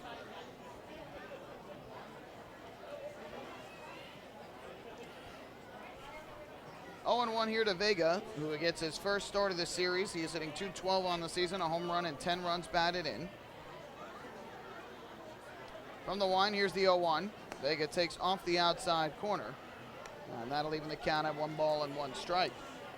Kevin Baez trying to rotate his outfielders, get everybody in and in the action as much as possible. He's got a surplus right now, so it gives him the flexibility to keep guys fresh. Obviously, Angelo Sanko can play the infield, but he can also play outfield. You got Berry, who can play in outfield, Sanko and Kraus, who can both play first base and outfield, Anthony Vega, Phelan Lentini, and Delta Cleary Jr. It's a lot of bodies that can play in the outfield. So it makes Kevin Baez's job a bit harder to try and make sure everybody gets some playing time. 3-1 the count on Vega, who took another pitch out of the strike zone. 13 healthy position players for the Ducks on their roster. 3-1 delivery. And Vega takes off the outside corner for ball 4. So Lucas Irvin having a little control issues in the early going of this game, as he has now walked 3 Ducks batters and retired 5 in a row before walking go tie, and now has walked 2 of the last 3 hitters. Once again, the walk brought to you by City MD Urgent Care. There are over 15 City MD locations across Long Island. Need a doctor?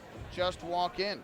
So now Quentin Berry is going to come to the plate with a runner at first, nobody out. Let's see if he tries to sacrifice Vega over. Both Vega and Berry have great speed. And Carlos Guzman playing on the grass at third base to guard against the bunt. First pitch on the way from Lucas Irvin. Vega took his lead. Berry had squared and then pulled back. And the count 1-0. Berry drew a walk to begin the first inning, but lines popped out foul. Ford flew out to right, and Sanko struck out to keep Berry right where he was. Berry certainly could be bunting for a hit here with his speed. Irvin twirls the baseball behind his back as he gets the sign.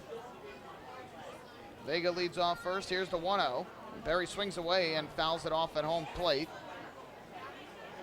And so that will even up the count at 1-1. So squared the first time, didn't the second time. Kevin Baez flashes the signs down at third base to Berry at the plate and Vega at first. Vega 6 for 9 in the stolen base department this year, being held on at first by Christian Marrero. 1-1 pitch coming to the lefty hitter. Irvin fires. Berry checks his swing, takes low. And the count 2-1. For Irvin, this is his third start against the Ducks this year. He pitched 6 shutout innings at home on June the 15th, allowed 3 hits, 3 walks, struck out 5, took a no decision in Long Island's 3-1 win. That was the game where Matt Larkins took a no-hitter into the 9th inning. And then an 8-4 loss to Long Island here at Bethpage Ballpark in game 1 of the doubleheader on June 20th. He lasted just 3 innings, gave up 3 runs on 7 hits, a walk and a strikeout. He took a no decision in that one as well. 2-1 here to Quentin Berry. Pitch is taken high, a fastball from Irvin. It's now fallen behind on the first 2 hitters here in the 3rd inning, 3-1. And another pitch away from putting the first 2 batters on, which would also represent the tying runs. Good hitters count here for Berry. Let's see if he swings away at 3-1. Vega leads from first. There he goes. Pitch swung on and driven foul down the right field line. That'll go up onto the concourse out of play. Vega will head back to first, and Berry broke his bat on that, so he's going to have to get a new piece of lumber. Jennifer Rogers, please report to the Long Island Ducks Customer Service Center on the concourse behind home plate. That's Jennifer Rogers, the Long Island Ducks Customer Service Center. The upper concourse behind home plate. So Berry loses the bat on the foul ball, and now he'll head back to the plate with a count full at 3-2. Have to think Vega, who went on that 3-1 pitch from Irvin, will be going again.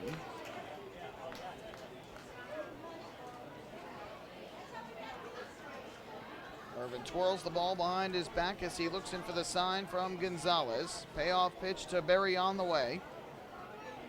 Vega goes, and the pitch is taken high for ball 4.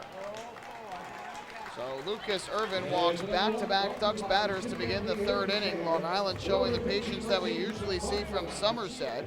Second time Berry has walked in the game, and another walk brought to you by City MD Urgent Care. There are over 15 City MD locations across Long Island. Need a doctor? Just walk in. Well, if you're Dan Lyons and if you're Kevin Byas, what do you do here? Two speedy base runners on, Vega at second and Berry at first with nobody out. Dan Lyons coming to the plate. Do you bunt the runners over for Ford and then Sanko? And you get two cracks at a base hit to tie the game. Or do you let Lyons, who has been swinging a hot bat in this series, comes in 3 for 5 in the series, do you let him swing away? First pitch from Irvin. Lyons does not square and ends up taking a fastball that misses just below the bottom of the strike zone. Didn't miss by much, but the count 1-0. Lyons popped out foul his first time up, has homered in each of his last 2 games coming in.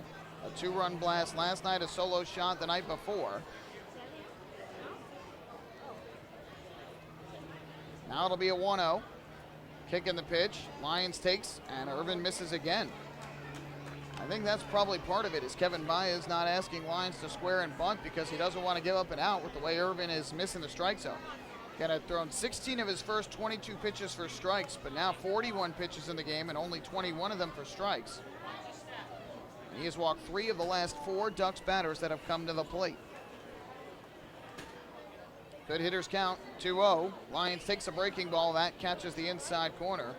Looked like it was going to be ball 3 when it started up and in. And the ball apparently broke back over the inside corner. For strike 1, Lyons was having a quick word with Derek Moshe, the home plate umpire, after the pitch. Vega leads at second, Berry at first with nobody out here in the bottom of the third. The Ducks trailing by 2.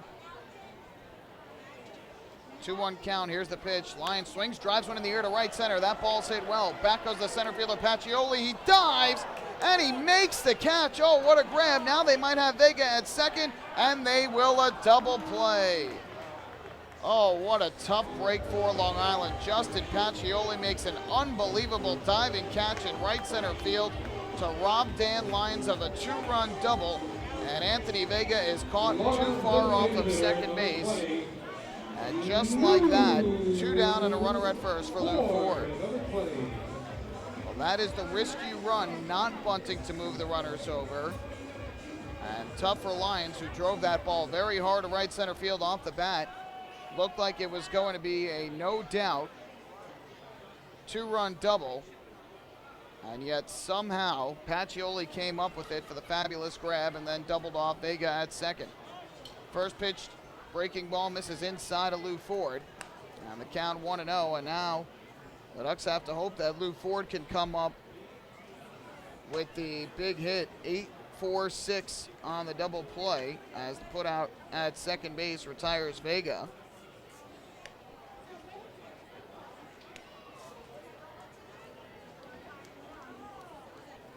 Vega, obviously the runner at second, has to do a better job there of going halfway and waiting to make sure, because even if that ball is dropped, Vega with his speed is still scoring. But I think he thought that Pacioli had not come up with it. And that's why he kept going. Kevin Byas had to tell him, no, you got to head back. 1-0. Ford a swing and a miss late on the fastball. And that'll even up the count at 1-1. By that point, it was too late as Pacioli got the ball in quickly to Kelly, who then threw to Rodriguez for the force out. So now it is up to Ford to try and pick up his teammate. And a tough break for Lyons, who looked like he had a double and 2 RBIs. And ends up with nothing. Berry takes his lead at first base. Here's the 1-1. Irvin fires. Berry goes for second, and Ford fouls it off down the right field line. Hit and run on there for the Ducks. Berry will have to head back to first, and now Lucas Irvin, who was staring at a 3-ball, 2-ball, 1-strike count on Dan Lyons. Runners at first and second, nobody out. Now a strike 3 away from getting out of the inning unharmed. And the Ducks still don't have a hit off of Irvin.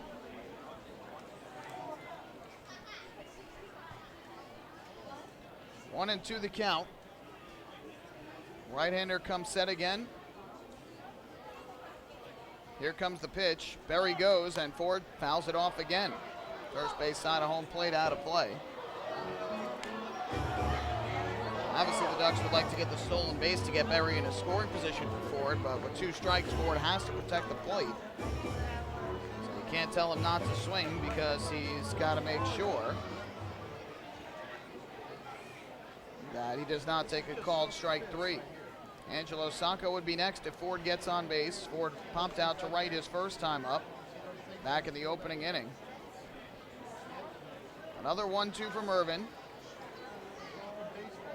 Throw over, and Berry scampers back ahead of the tag from Marrero. And Berry almost fell off of the first base bag as Marrero went to apply the tag, but Berry able to keep his foot on. Irvin looks back into the plate. Now he's ready. 1-2 once again to Lou Ford. Here's the pitch. Berry does not go, and Ford takes a fastball on the outside corner, strike 3 called. So Lucas Irvin walks the first 2 batters of this third inning, but ultimately surrenders no runs and leaves another runner on base. The third Duck to be left on base tonight. And the Ducks have yet to score despite drawing 4 walks against Irvin. To the fourth we go, 2-0 Patriots. Hey fans, this is infielder Elmer Reyes, and you're listening to Duck Baseball on the Long Island Ducks Broadcast Network. M&V Limousines is the official bus company of the Long Island Ducks. Family owned and operated, they've been in the business for over 24 years. M&V Limousines offers coach buses with Wi-Fi and restrooms, party buses, exotic limousines, and also recently acquired Hampton Luxury Liner with regular service from New York City to the Hamptons. They also offer a variety of vineyard tour options. Whether you're looking for transportation for weddings, proms, corporate outings, or long-distance trips, they've got the right vehicle for you. Visit their showroom in Comac or check them out online at mvlimo.com. M&V Limousines and Hampton Luxury Liner, the official bus company of the Long Island Ducks. Family fun every time. Beautiful evening for baseball. Big action every time. He reaches up, it's gone! Great value every time. And the Ducks have won it 7-1. The Ducks schedule is loaded with new promotions this season, and with an average ticket price of just $10 and free parking, there is no better value on Long Island. For game times and tickets, visit liducks.com. Long Island Ducks Baseball. Good times every time.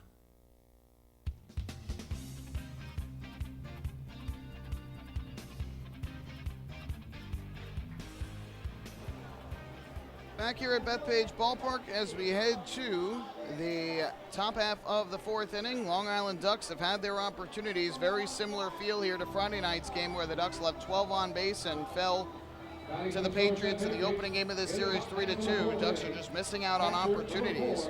Somerset has allowed 4 walks. The right-hander Lucas Irvin has yielded 4 walks over the first 3 innings, but the Ducks have yet to make him pay. Meanwhile, O'Grady's 2-out walk led to a run in the first on a wild pitch.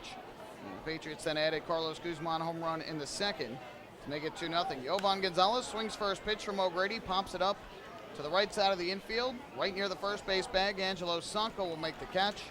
1 pitch, 1 out, induced by O'Grady here in the fourth inning. Well, as we head to the fourth, it is time for today's fourth inning trivia question, where we test your knowledge of the Long Island Ducks, the Atlantic League, and baseball as a whole. Well, if you have not been paying attention, then the Atlantic League All-Star Game was held at TD Bank Ballpark in Bridgewater, New Jersey this past week. Wednesday night, the Somerset Patriots hosting the event did a wonderful job as always. Huge crowd, over 8,000 at TD Bank Ballpark for the festivities as Carlos Guzman takes strike 1. And before the game actually took place, the Ducks and the Atlantic League announced that the Ducks are going to host the All-Star Game here at Bethpage Ballpark in 2018. And it'll be the 3rd time that the Ducks host the Atlantic League All-Star Game. Previous 2 times, 2002 and 2010. So our question is, as the 0-1 is swung on and fouled back, who were the MVPs of those 2 All-Star games?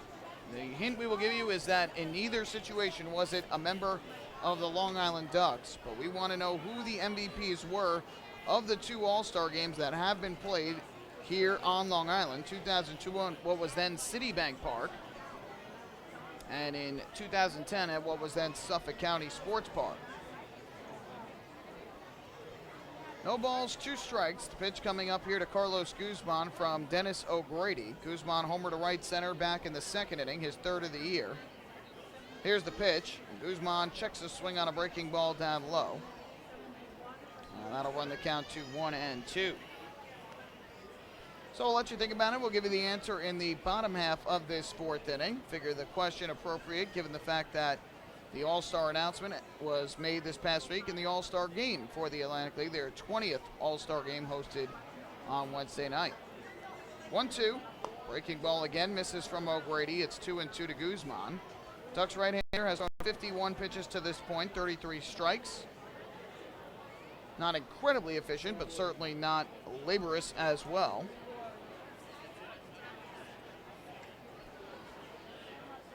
Two-two now, and Guzman chops one into the ground slowly to first. Charging into Sanko, Fields flips to O'Grady covering, who steps on the bag for the out. 3-1 on the putout. And O'Grady has now retired the first two batters here of the fourth, and has now set down 7 in a row since Aaron Eggleston's double, one out in the second inning. So 2 away, that'll bring up Zach Rakusin, the right fielder, batting in the number 7 spot for Somerset. Batting 7th, playing right field. Fresh out of college where he attended Georgetown University. First pitch on the way, and Rakusin takes a fastball low. Count 1-0. Rakusin getting more playing time after outfielder Greg Golson was placed on the disabled list. He broke his hand after being hit by a pitch in the series right prior to the All-Star break. 1-0. Driven in the air foul, first base side out of play, and the count even up at 1-1. Rakusin, a local product out of Mendham, New Jersey. He is just 24 years old, 6'8", 184 pounds. And again, played at Georgetown University down in Washington, D.C. Hit 342 with Georgetown here in 2017. Breaking ball here from O'Grady just misses inside. And the count 2-1. But despite being a youngin', he wears the old school style stirrup socks, those white socks with the blue stirrups around them. And you used to see a lot of old time baseball players wear. 2-1. And O'Grady just misses the outside corner with a fastball. Tried to paint the corner, but did not get the call from Derek Moshe. Close pitch, just missed, and it's 3-1.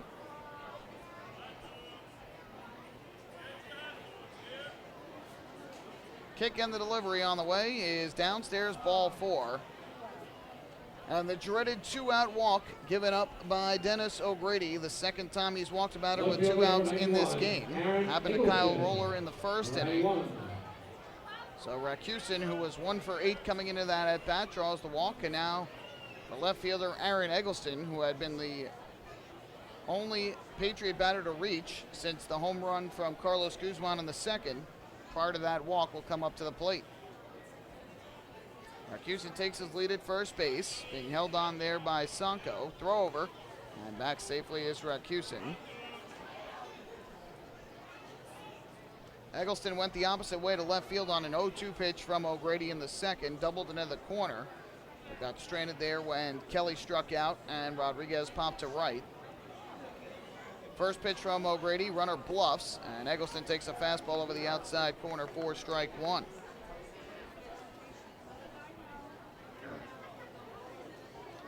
O'Grady has struggled this year against lefties. Lefties hitting .325 against them. He's been much better against righties, who are hitting .240. Yet the lefty at the plate here, Eggleston. Throw over again. And once again back safely is Rakusin. Has yet to steal a base in a Patriot uniform, but O'Grady keeping a close eye on him. Doesn't want him to get into scoring position, as the Ducks do not want to allow any further runs, already trailing by 2. Throw over again, and Rakusin just back ahead of the tag from Sanko.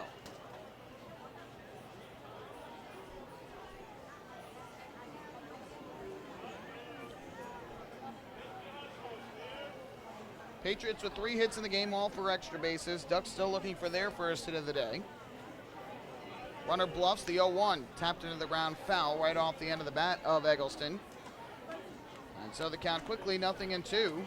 And O'Grady is strike 3 away from avoiding any further trouble.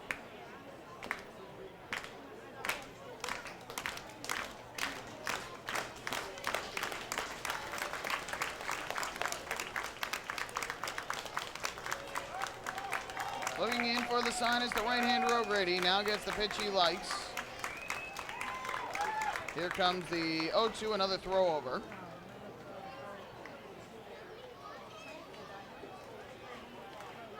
Back safely there is Eggleston.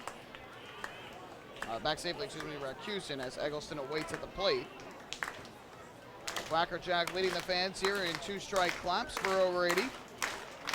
Here comes the 0-2. Racusin goes, pitch is swung on a line.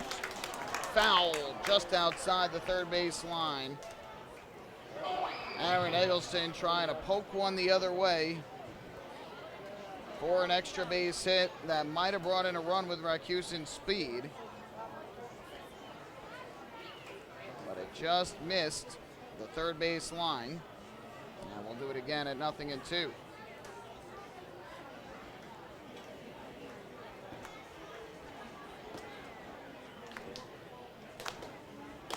Gotai playing well off the third base bag with the lefty hitter at the plate. Middle infielders, though, straight away.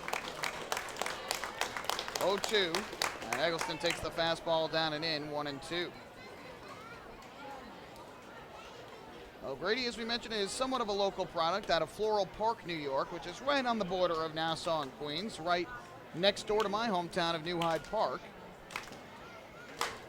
Played at Archbishop Malloy High School in Queens. Then went to Duke University, another throw over to check on Racusin.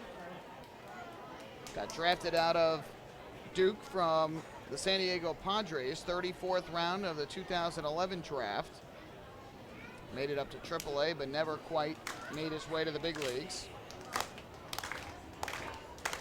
O'Grady comes set, ready to deal 1-2 once again. Here's the pitch, and Eggleston swings, chops it onto the ground at third, charging in his Gotai.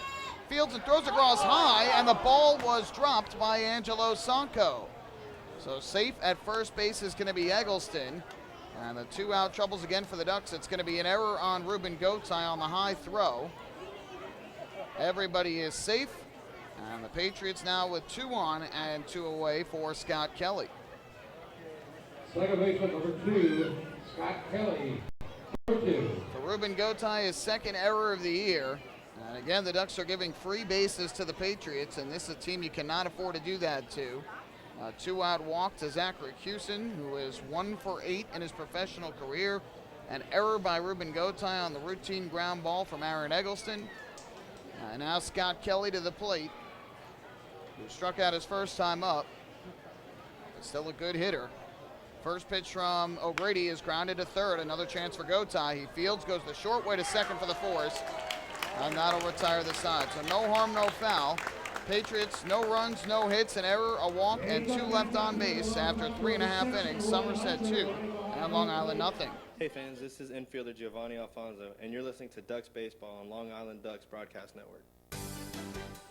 Long Island's Ford Giant is celebrating its 60th year anniversary. Stop by Sayville Ford to check out their state-of-the-art showroom featuring enclosed service drives, luxurious customer lounge, and a larger selection to choose from. Get giant savings on hundreds of new and used vehicles in stock. Sayville Ford's 60th anniversary celebration is going on now. Visit SayvilleFord.com or download the Sayville Ford app today to learn more about Sayville Ford's 60th anniversary savings. Call 631-589-4800 today.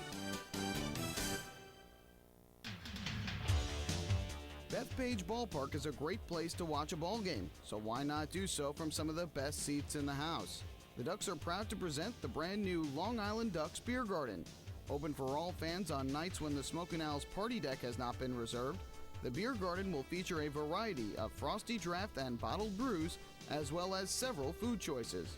The area has been decked out with bar rail seating and Ducks branded furniture to provide a comfortable atmosphere for everyone. Be sure to stop by and check out the brand new Long Island Ducks Beer Garden on your next visit to the ballpark.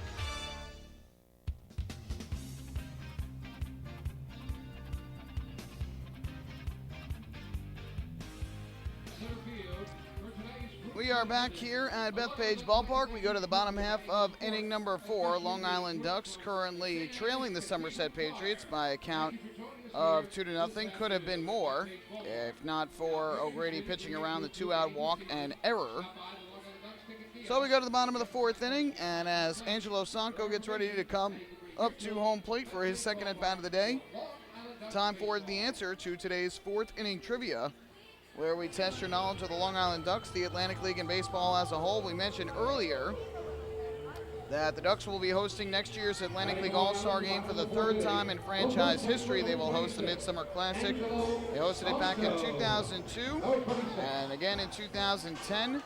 And our question to you was, who were the MVPs of those two All-Star games? We wanted to let you think about it, give you a half inning to figure out who it was. Now we do have the answers for you, and we'll give them to you after the first pitch from Lucas Irvin to Angelo Sanco. First pitch on the way, and Sanco hits a high pop-up in the air, shallow right. Going out is the second baseman Kelly. Coming in, the right fielder Rakusin.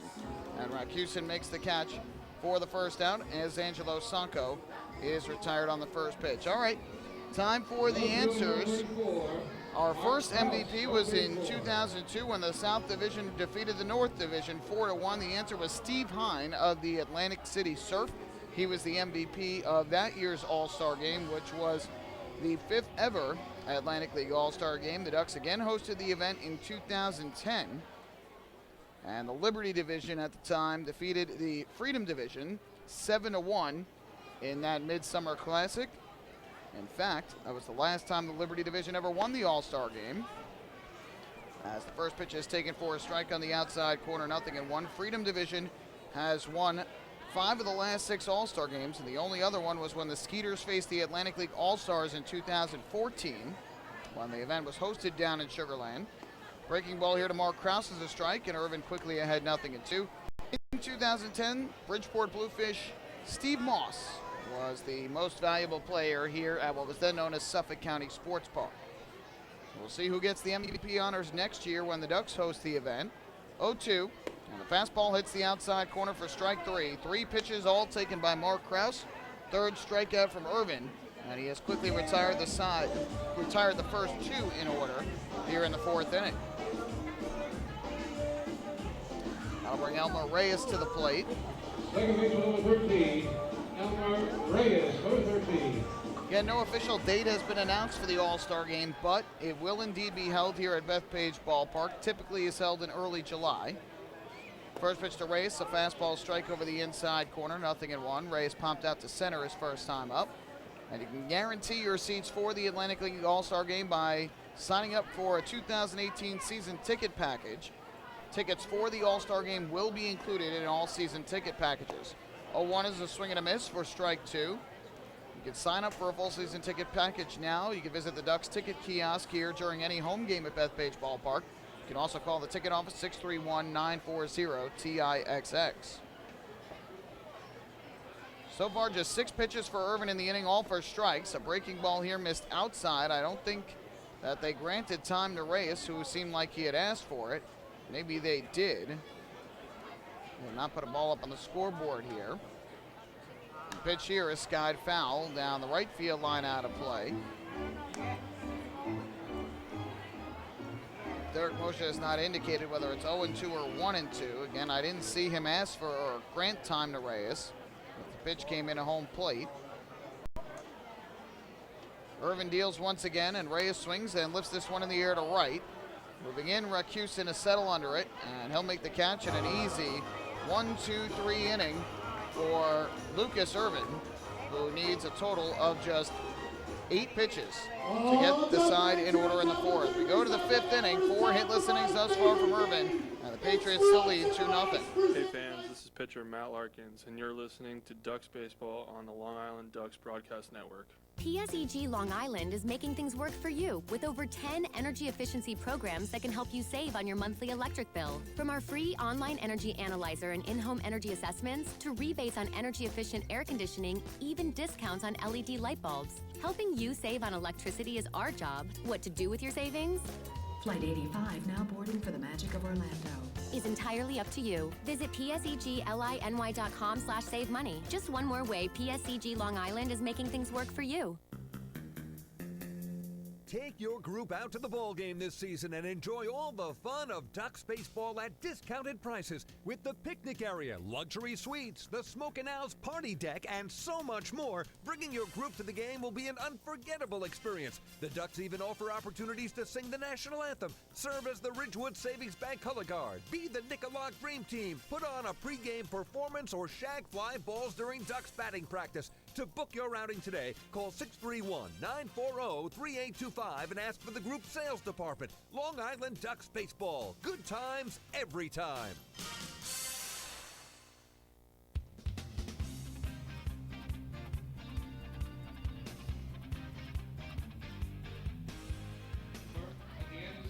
Two 2-0 Somerset as we head to the 5th inning here on Long Island. And it is going to be Dennis O'Grady returning to the mound to take on the top of the Patriot order. Alfredo Rodriguez, Christian Marrero, and Justin Pacioli due up. Fans, chill out all summer long with a cold cup of Hampton Coffee Company Gourmet Iced Coffee. It's available at the concession stands here at Bethpage Ballpark. Hampton Coffee is the preferred coffee of the Long Island Ducks. It's HamptonCoffeeCompany.com or check out their cafes out in the Hamptons. So far, just 2 runs on 3 hits and 2 walks for O'Grady through 4 innings. He has struck out 1. But the Ducks offense has just drawn 4 walks against Irvin, and they haven't been able to do anything with the 4 walks. Alfredo Rodriguez, a bunt up the third baseline. Go tie, bare hands, off balance throw to first. What a pick out of the dirt by Angelo Sanko at first. Nice play on both ends. Go tie with a barehanded play. That's Sanko with a pick at first, 1 down here in the top half of the 5th inning. So there's the first out of the inning. And that will bring up the first baseman, Christian Marrero. Here in the 5th, we'll also give you a look at the out-of-town scoreboard. Get you caught up in action around the Atlantic League. 2 games are final, 1 still going on aside from this one. In fact, that one actually has just about got underway. I don't think it's underway just yet, but it will be soon. Lefty swinging Christian Marrero will step up to the plate. And he will bat from the left side. Marrero's thus far is 0 for 2. Rodriguez with a ground out now 1 for 3. And the first pitch taken for a strike, 0-1.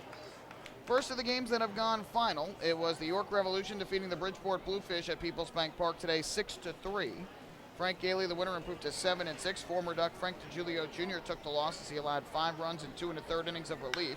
Driving the air to right center field here. Long run for Quentin Berry into the gap. Will have to play it on a hop, and it actually skips by him. Going to second base is Marrero, and he is there safely with a double. So Berry went hard after that ball, but could not get to it. It ended up skipping by him. So Marrero with a double, and the 4th extra base hit for the Somerset Patriots. For Marrero, his 6th double of the year. Looked like Berry was going hard after it. Looked like he was going to try and make a dive, and then realized that he wasn't going to be able to catch it and try to play it on a hop, but it ended up skipping past him. So Marrero at second base with 1 out. That'll bring up the center fielder Justin Pacioli, who bats from the right side. First pitch on the way. Fastball over the outside corner for strike 1. Pacioli 0 for 2 with a pop out and a ground out. Brad Allen, by the way, got the save for York in that game. Alonzo Harris hit his 8th home run. Jared Mitchell his 5th for the Revolution in the victory.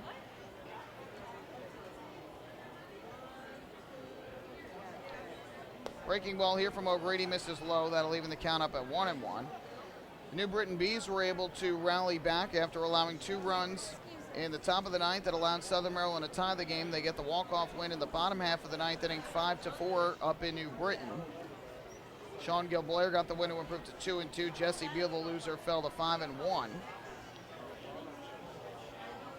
1-1 pitch. Pacioli bunted at it. Breaking ball was taken for a strike anyway. It's 1-2. Zach Wilson, the All-Star Game MVP, hit his 14th home run of the year for Southern Maryland. Ryan Wiggins with his 3rd of the year for the Blue Crabs. And for the Bees, Michael Krause went deep, his 13th home run of the season. Krause also was an Atlantic League All-Star. 1-2 here to Justin Pacioli. The dangerous Kyle Roller waiting on deck. O'Grady looks to second, deals to the plate. Pacioli swings and fouls it off to the first base side, out of play.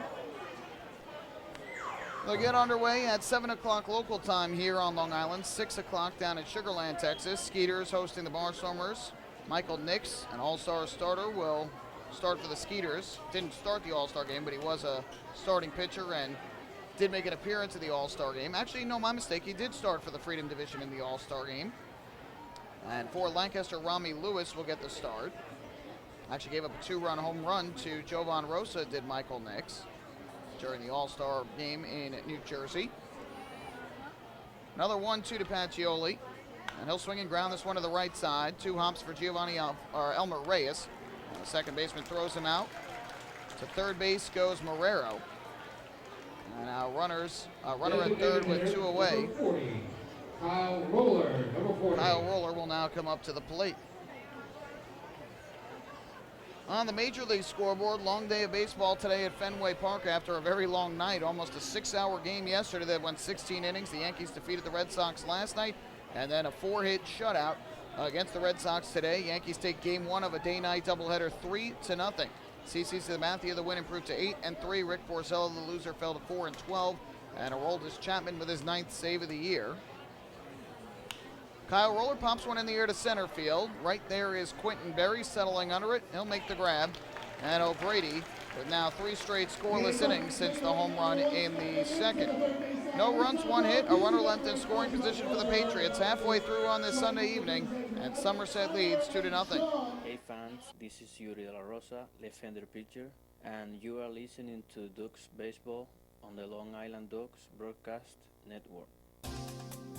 Hey Ducks fans, the official hotel of the Long Island Ducks is the Radisson Hotel, Hauppauge, Long Island. It's centrally located on the north shore of Long Island and offers a home away from home for both business and leisure guests. The Radisson Hotel, Hauppauge, Long Island features an indoor pool, 24-hour business center, a fitness center, and complimentary Wi-Fi in all guest rooms. Enjoy the contemporary American cuisine at the Fountain Grill restaurant or grab a quick bite to eat at Cafe Pronto. And best of all, it's only minutes away from Bethpage Ballpark. The Radisson Hotel, Hauppauge, Long Island, the official hotel of the Long Island Ducks. Call 631-231-1100 today. That's 631-231-1100. Hey Ducks fans, stay up to date with Long Island's hometown team by visiting Quack of the Bat, the official blog of the Long Island Ducks. Quack of the Bat will bring Ducks fans beyond the headlines with in-depth feature articles, breaking news stories, game previews, post-game wrap-ups, and so much more. Interact with the team during the entire season through quotes directly from the players and coaches, as well as exclusive video clips and photos. Check out the blog today at quackofthebat.wordpress.com. Quack of the Bat, the official blog of the Long Island Ducks.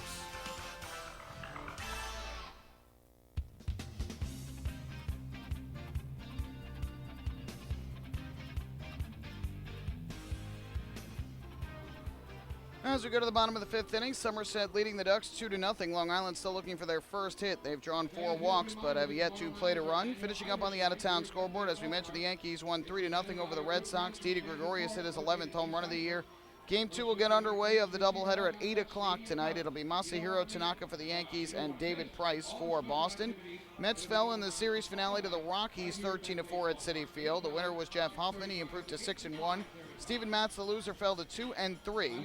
Lucas Duda, his 15th homer, and Asdrubal Cabrera, his 9th for the Mets. Nolan Arenado hit his 18th of the year. Charlie Blackmon, his 21st, and Gerardo Parra with his 7th, all for the Rockies in the victory. First pitch coming up here to Ruben Gotay, who begins the 5th inning, and he takes a fastball strike on the outside corner. At Wimbledon today, the men's final, a record 8th Wimbledon title for Roger Federer. 0-1. Gotay takes down and in to even the count. 6-3, 6-1, 6-4 over Marin Cilic at the All England Lawn Tennis and Croquet Club, and the New York Liberty rout the Washington Mystics 85-55 earlier today at Madison Square Garden. 1-1. And Gotay pops one in the air, foul down the left field line. This will drift out of play. And so the count goes to 1-2 on Gotay, who drew a walk with 2 outs in the second inning, but was retired at second on the fielder's choice.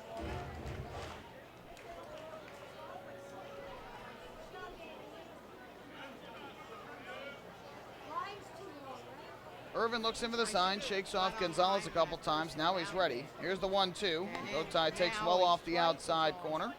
That'll even up the count at 2 balls and 2 strikes. It'll be the bottom of the order for the Ducks here in the 5th. Gotay, Berg, and Vega. The Ducks have drawn 4 walks against Irvin, but have not come up with anything to show for it. Still looking for their first hit. 2-2. Gotay grounds one foul up the first baseline. So we will do it yet again at 2 balls and 2 strikes.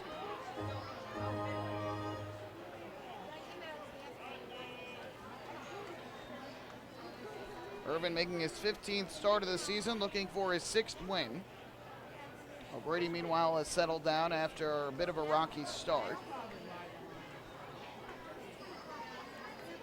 2-2 delivery coming up.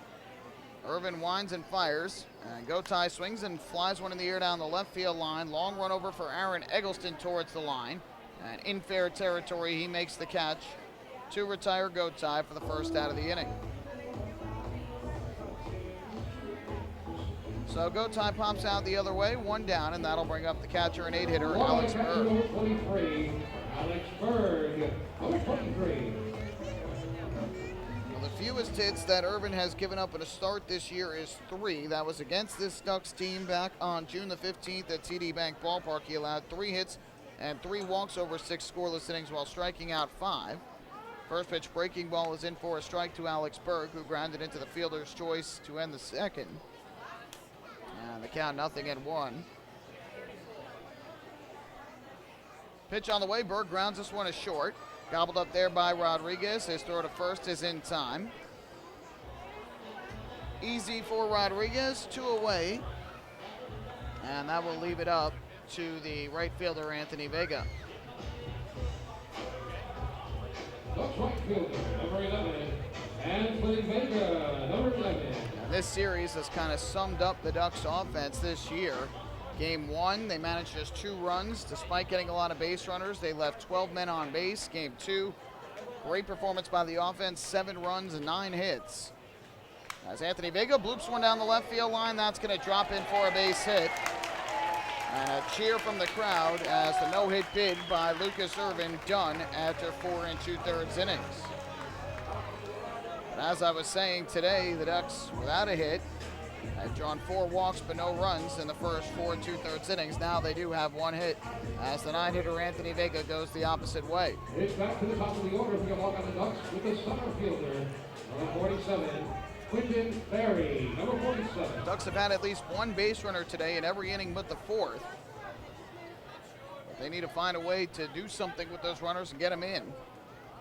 In fact, the Ducks have had just 1 runner reach second base. That was Vega in the 3rd, but he was doubled off when he went too far on the fly out to right center by Dan Lyons. So with a runner at first and 2 away, Quinton Berry will come to the plate. We'll see if Anthony Vega tries to take second here and get into scoring position for Berry, who has drawn 2 walks thus far in his 2 trips to the plate. Irvin from the stretch comes set. And his first pitch, grounded foul at home plate. Vega will have to retreat to first. So the count 0-1 on Quinton Berry, who had the first game of this series off, but he did play in last night's game. And Berry picked up an RBI double for Long Island. Also drew a walk and stole a base, did Berry. Irvin's 0-1. Berry takes a breaking ball that misses the bottom of the strike zone to even the count. Vega did not play yesterday, came in as a pinch runner late in Friday night's game and ended up getting to the plate the tying run at second in the 9th inning after he had taken over for Angelo Sanco, and Vega struck out against Ronnie Shaban, closed out the 3-2 win. 1-1. Berry takes a fastball that hits the outside corner at the knees for a strike, 1-2. And Irvin is a strike away from his 5th shutout inning of the evening. 2-0 Somerset leads as we play here in inning number 5. Anthony Vega leads from first base with 2 down. 1-2 the count. And Irvin's delivery to the plate is a breaking ball, cut on and missed for strike 3. The tag applied by the catcher Gonzalez for Irvin, his fourth strikeout of the night, and the side retired. No runs, 1 hit the first of the game for the Ducks, but they leave the runner at first. To the 6th we go, 2-0 Somerset. Hey fans, this is catcher Alex Berg, and you're listening to Ducks Baseball on the Long Island Ducks Broadcast Network. Going way back is Joe Holden, and he is looking up, and that one is headed to field 5 at Robert Moses. The waves are gnarly, and the Ducks have tied it at 1. That was another home run for the Ducks. And Duck fans, what's more fun than a home run that helps the Ducks win a game? How about a homer that helps the community win? Chappie's Funeral Home and the Long Island Ducks have once again teamed up for the Chappie's Home Run Challenge. If the Ducks hit 100 homers this season, Chappie's Funeral Home will donate $5,000 to the Quackerjack Foundation. So every time a Ducks hitter goes deep this season, watch for the Chappie's Challenge home run count on the scoreboard. And if we reach 100, we're all a winner. Chappie's Funeral Home, where caring for others is a family tradition. Can't get enough of the Long Island Ducks? Well, now you can get even more inside info on your favorite hometown team through Facebook and Twitter. The Ducks are constantly updating fans through social media with scores, transactions, ballpark promotions, and much more. You can even win great prizes. All you'll need to do is make a free account on Facebook and Twitter, and then visit us at facebook.com/LIDucks and twitter.com/LIDucks. Think you're Long Island's biggest Ducks fan? Get connected now.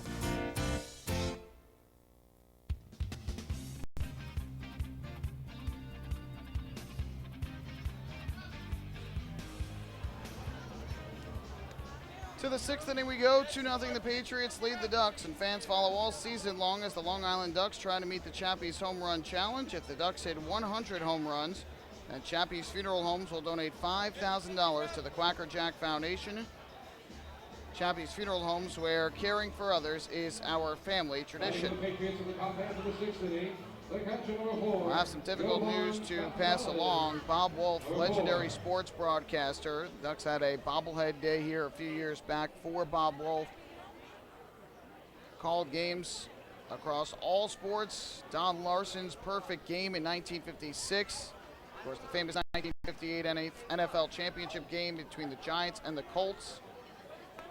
And recognized by the Guinness World Records book as having the longest career of any sports broadcaster, has passed away at the age of 96. And our thoughts and prayers are certainly with the family of Bob Wolf and all of his friends at this very difficult time. 0-1 count. And Jovan Gonzalez lifts one in the air to center. Quentin Berry drifting back a couple steps. He'll make the catch. And there's the first out. I had the pleasure of meeting Mr. Wolf at the YMCA Bolton Center in Bayshore, where he did a signing on his book and had a question and answer session with many fans, many of which were Duck fans who attended that. Just a guy who knows so much about the game of sports, absolutely loved what he did, was a very popular sportscaster here at News 12 on Long Island, and again called just about every sport there is. An absolute legend in the sportscasting business. Swing and a miss here by Carlos Guzman, and the count 0-1. And he will certainly be missed by Ducks fans and Long Islanders and just overall sports fans. Here comes the 0-1. Fastball's on the inside corner for a strike. That runs the count to 0-2. Guzman bats from the left side. Tonight, a home run back in the 2nd inning, a solo blast, his 3rd of the year, then grounded out to first in the 4th inning. O'Grady comes set. And the 0-2. Guzman takes a breaking ball that just missed a little low.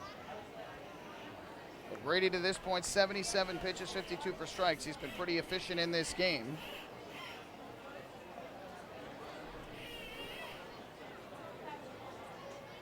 The 1-ball, 2-strike pitch coming.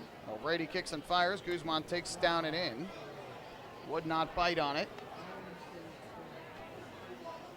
And so that'll even the count up at 2 balls and 2 strikes. O'Grady has pitched well to this point and really has settled in nicely after the single runs in the 1st and the 2nd inning. 2-2 to Guzman. Fastball on the inside corner, strike 3 called. Guzman thought it was coming inside, but it ended up staying over the plate. Just the second strikeout of the night for O'Grady. But there is out number 2.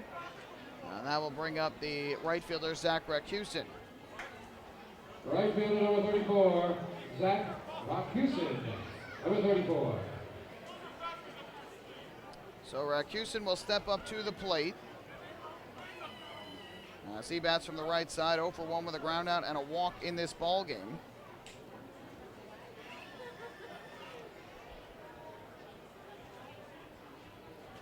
Third baseman Ruben Gotay plays in tight. And the first pitch here grounded back towards the middle and through into center field, a base hit. O'Grady tried to reach back and grab it, but just out of his reach. 5th hit of the game for Somerset and their first. That was not an extra base hit. Left fielder number 91. 3 doubles and a homer before that. Number 91. Rakusin with a single. And a 2-out base runner once again for the Patriots. That will bring up the left fielder, Aaron Eggleston.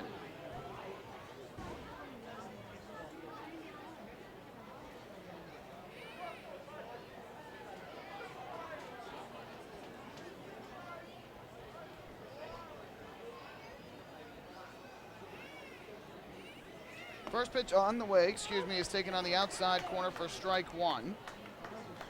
Eggleston has been on base twice today, once safely by a double into the left field corner in the second. The second time in the 4th reached on the error by Ruben Gotay.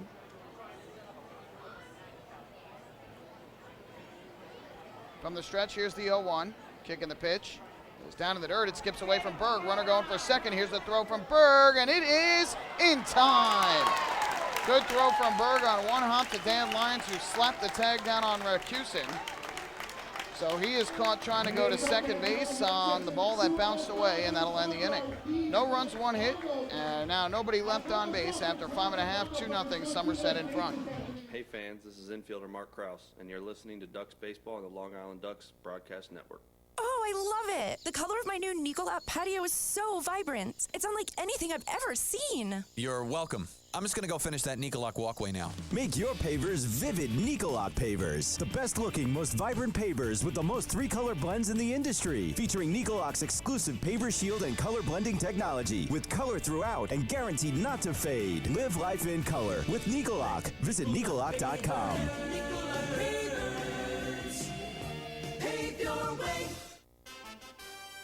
Have your birthday at the ballpark this season and celebrate with the flock. Kona Ice birthday party packages with the Long Island Ducks are now available. Each package includes 10 box seats, a commemorative birthday t-shirt and autographed baseball, a pizza and Kona Ice party in the Hebrew National Picnic area, and so much more. Best of all, the birthday child will stand on the dugout while the entire crowd sings happy birthday. Reserve your party today by calling the group sales department at 631-940-3825. Kona Ice birthday parties with the Long Island Ducks, a once-in-a-lifetime experience.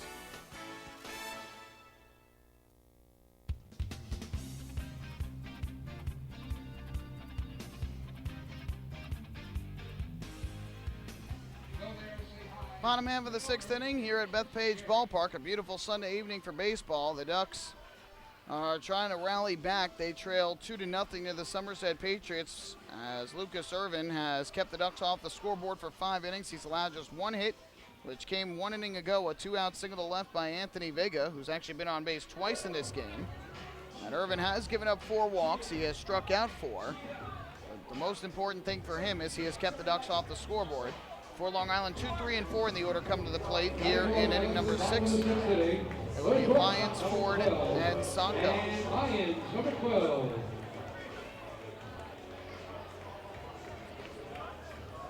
So here is Lyons to the plate, who will bat from the right side. We talked about the great series that Lyons is having coming into this game. First pitch, and Lyons takes a breaking ball over the outside corner for strike 1. Duck shortstop comes in 3 for 5 with 2 homers, 4 RBIs, 3 runs, and 2 walks in the series. Today 0 for 2 and was robbed of a 2-run double his last time up. Ripped on the ground here to short. Rodriguez fields, throws on a first a little high, but the foot from Marrero came down on the bag in time, and Lyons retired for the first out. So Lyons now 0 for 3. He had hit a drive into the right center field gap his last time up in the 3rd inning, And it ended up leading into an 8-4-6 double play when Vega ranged too far off the bag at second base. And Pacioli made a great diving catch in right center.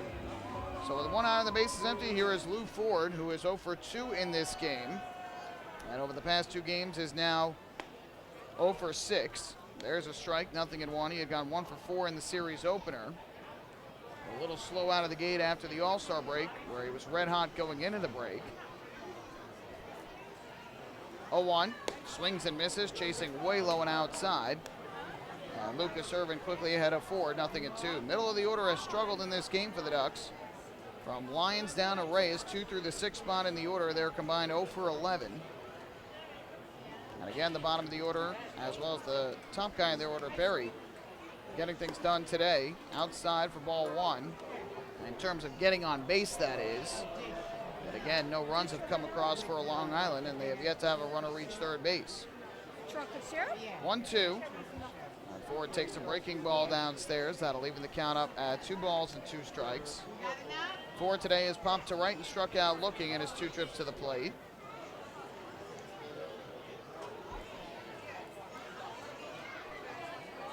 Here's the 2-2 delivery from Irvin. And Ford takes down and away. Good eye as he has worked the count from 0-2 to 3-2.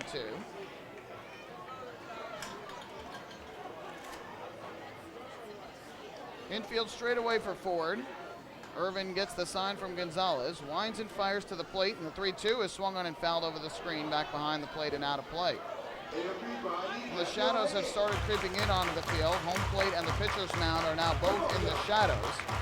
The rest of the infield and pretty much the entire outfield is still in the sun, which continues to set beyond the third base stands.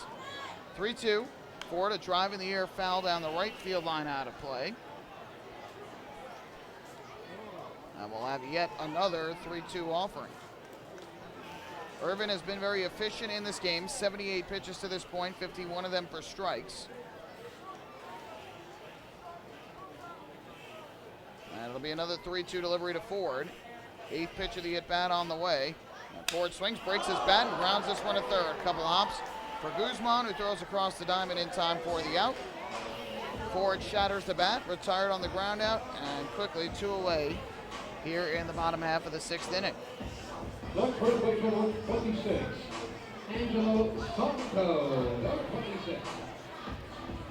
Well, again, tomorrow will be the opener of a 3-game series between the Long Island Ducks and the New Britain Bees.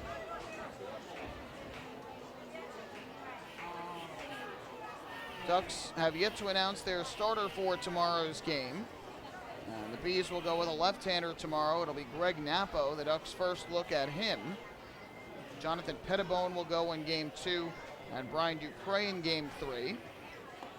First pitch taken at the belt for a strike, 0-1. Kevin Bias has said, as of now, Henderson Alvarez will start on Tuesday night, but he'll only be able to pitch a couple of innings as the Ducks build him up. 0-1 to Sanko, a fastball strike on the outside corner, 0-2. Sanko has struck out swinging and popped out to right in his 2 at-bats tonight. And then Matt Larkins, who began the homestand, will start on Wednesday. Defense shifted to the right side, 0-2 to Sanko. He will swing and miss for strike 3, chasing the breaking ball down low. Second time Sanko has struck out, 5th K for Irvin, as he retires the Ducks in order once again. To the 7th we go, 2-0 Patriots. Hey fans, this is pitcher Dennis O'Grady, and you're listening to Ducks Baseball on the Long Island Ducks Broadcast Network. M&V Limousines is the official bus company of the Long Island Ducks. Family owned and operated, they've been in the business for over 24 years. M&V Limousines offers coach buses with Wi-Fi and restrooms, party buses, exotic limousines, and also recently acquired Hampton Luxury Liner with regular service from New York City to the Hamptons. They also offer a variety of vineyard tour options. Whether you're looking for transportation for weddings, proms, corporate outings, or long-distance trips, they've got the right vehicle for you. Visit their showroom in Comac or check them out online at mvlimo.com. M&V Limousines and Hampton Luxury Liner, the official bus company of the Long Island Ducks.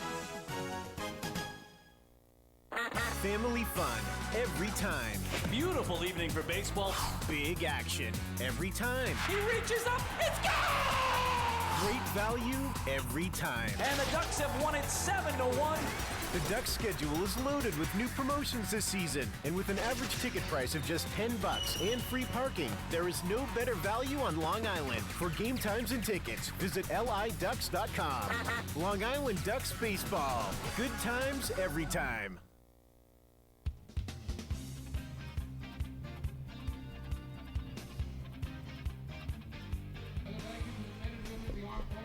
Well, we move to the 7th inning with the Ducks trailing 2-0. And despite the fact that O'Grady has thrown just 82 pitches, Kevin Byes is going to go to his bullpen here in the 7th inning. And he's going to call on the lefty dealing John Lannon to pitch. And he will face Aaron Eggleston, the left fielder and lefty hitter that is due up to begin, followed by the righty Scott Kelly and Alfredo Rodriguez. So Dennis O'Grady is done. After 6 innings tonight, a quality start for him, and I think that might be part of it, is that O'Grady has been struggling a bit of late. They want to get him turned around, feeling positive, and certainly a start that he can build off of, as he pitched very well in this game, especially after some early bumps in the road in the first and the second inning. I'll get you his final line in a little bit, but overall a good start from him. Unfortunately, he will get the loss unless the Ducks can bounce back in this game. But with the way Lucas Irvin is pitching right now, it'll be very tough to do so. The Ducks have managed just 1 hit in 6 innings against Irvin. Nothing has come across home plate.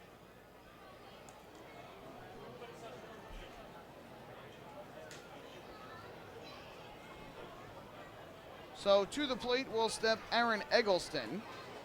In fact, I just looked, both Irvin and O'Grady, identical, 82 pitches, 55 strikes. Very rare that you see both starters have the exact same amount of pitches with the exact same amount of strikes. But that is the case here tonight through 6 innings. So Lannon in, Eggleston to the plate, first pitch, and Eggleston takes a fastball outside, 1-0. Eggleston's been on base twice tonight, a double to left in the second, then reached on an error in the fourth. Was at the plate when Rakusin was thrown out trying to take second on a ball down in the dirt. 1-0. Slashed foul down the left field line by Eggleston and out of play. That'll even up the count at 1-1. 6 innings tonight for Dennis O'Grady, and he allows 5 hits, 2 runs, both of which were earned. Walked 2, struck out 2.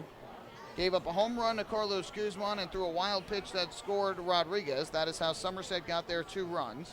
Wild pitch in the first, a homer in the second. As the breaking ball from Lannon here misses inside, 2-1. And O'Grady threw 82 pitches, 55 of them for strikes. It's the first time that O'Grady has allowed less than 4 runs since June 11th against Bridgeport, when he threw 5 innings of 1-run ball.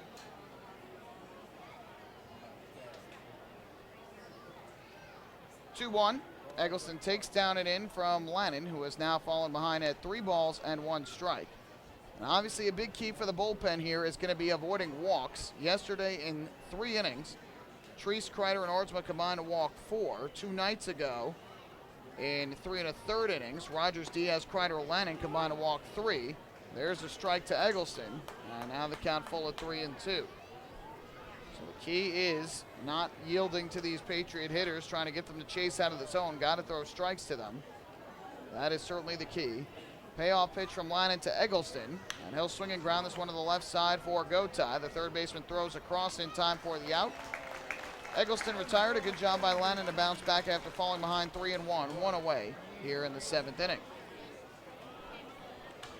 Well, for John Lannon, this is the second time he's pitching in this series. He pitched the 9th inning here on Friday, and through a scoreless inning, allowed a leadoff walk to Tyler Bortnick. Last plate appearance for Bortnick as a Patriot before his contract was purchased on Saturday. And then responded, got Eggleston on the sac bunt, Rakusin on the ground out, and Rodriguez on the fly out. So again, the bottom of the order coming up, and that's probably why Lannon is in the game, since he had success against them here 2 nights ago. Scott Kelly now from the right side. First pitch is taken down and in, ball 1. Kelly 0 for 2 today. He has struck out and grounded into a force out at second base.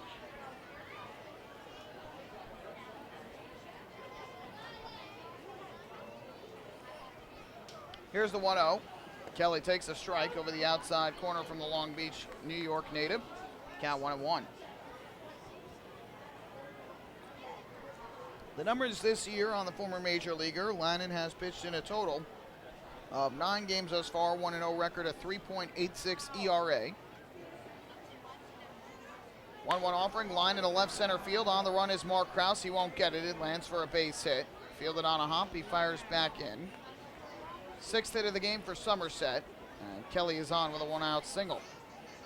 It's back to the top of the order for the Somerset Patriots with shortstop, number 8, Alfredo Rodriguez, number 8. That'll bring up the shortstop, Alfredo Rodriguez. 7 innings coming into tonight for Lannon. He's allowed 11 hits, 3 runs, all of which have been earned. 6 walks to 9 strikeouts.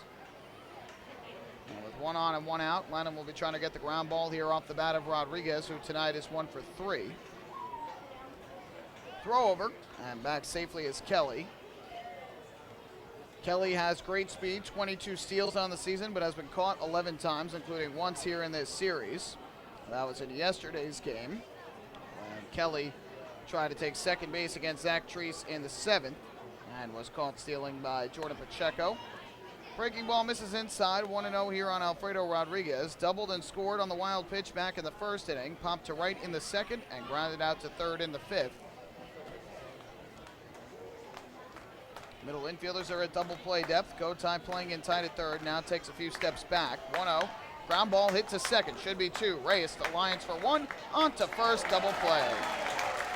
4-6-3, double play turned by the Ducks, and that will end the top half of the 7th.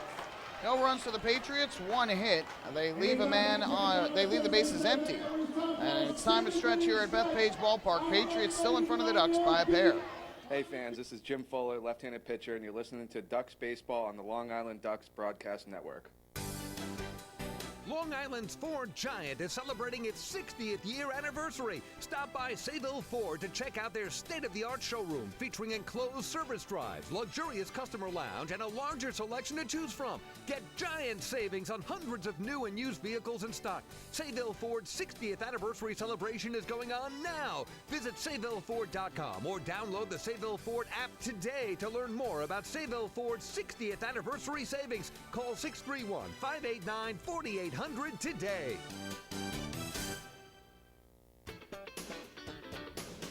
Baseball fans, the Long Island Ducks mobile app has officially arrived. Powered by Clear Vision Apps, it's your one-stop shop for all things Ducks baseball. Buy tickets straight from your mobile device. Receive game status updates with push notifications. Check out up-to-the-minute news and scores and interact with the Ducks on social media. Best of all, it's free. Download the Ducks mobile app today by visiting the App Store on your Apple-powered device or Google Play on your Android-powered device. The Long Island Ducks mobile app, with you wherever you flock to.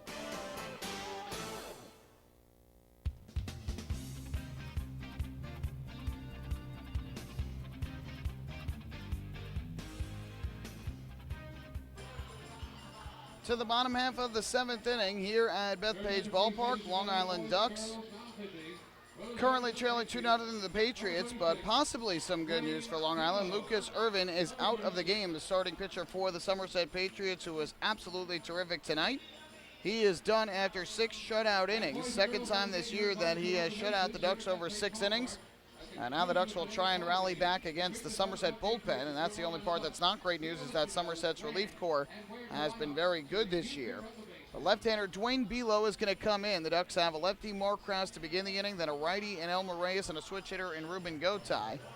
So Dwayne Belo, who was an all-star for the Patriots this year, comes into the game, and he takes over after a terrific outing from Lucas Irvin. We'll get you the final line on Irvin here in a moment. But up to the plate steps Mark Krause. And up to the rubber steps Dwayne Belo. Michael Pollock here with you at Bethpage Ballpark. Fans, don't forget to stop by the Waddle Lynch shop on your next visit to Bethpage Ballpark, where exclusive, hard-to-find Ducks memorabilia is now on sale. Proceeds benefit the Quackerjack Foundation, the charitable arm of the Long Island Ducks. So, here is Mark Krause, who tonight is 0 for 2. First pitch on the way from Dwayne Belo. And Krause swings and taps it into the ground, foul at home plate, out in front of the pitch. And the count 0-1. Lucas Irvin goes 6 innings, allows just 1 hit, the 2-out single to left by Anthony Vega in the 5th. Did not give up a single run. Irvin walked 4 batters all in the first 3 innings of the game, but the Ducks never got a runner to third base despite those 4 walks. And Irvin struck out 5. 0-1. Krause takes a fastball outside. That'll even the count. 82 pitches for Irvin, 55 for strikes. Again, the exact amount of pitches and strikes thrown by Duck starter Dennis O'Grady over his 6 innings of 2-run ball. And Irvin in line for the win, which would improve his record to 6-2. 1-1. Krause takes a fastball down and away. Good eye from the Ducks left fielder, who was grounded at first and struck out looking in his 2 at-bats thus far. 2-1 the count. Defense with a slight shift to the right side. Below kicks and comes home. Krause takes a fastball on the inside corner for strike 2. That'll even the count. Krause thus far in the series for the Ducks, 2 for 6, but running 4 walks. He's shown a great eye in this series. 2-2 here. Swung on and missed though, strike 3. Change up that time from the left-hander. Krause swung through it. First strikeout for Below, and there's the first out here in the 7th inning. Long Island second baseball with 13, Elmer Reyes, number 13. Numbers have been terrific this year for Below. This is his 26th appearance, 4-1 record, a 2.13 ERA.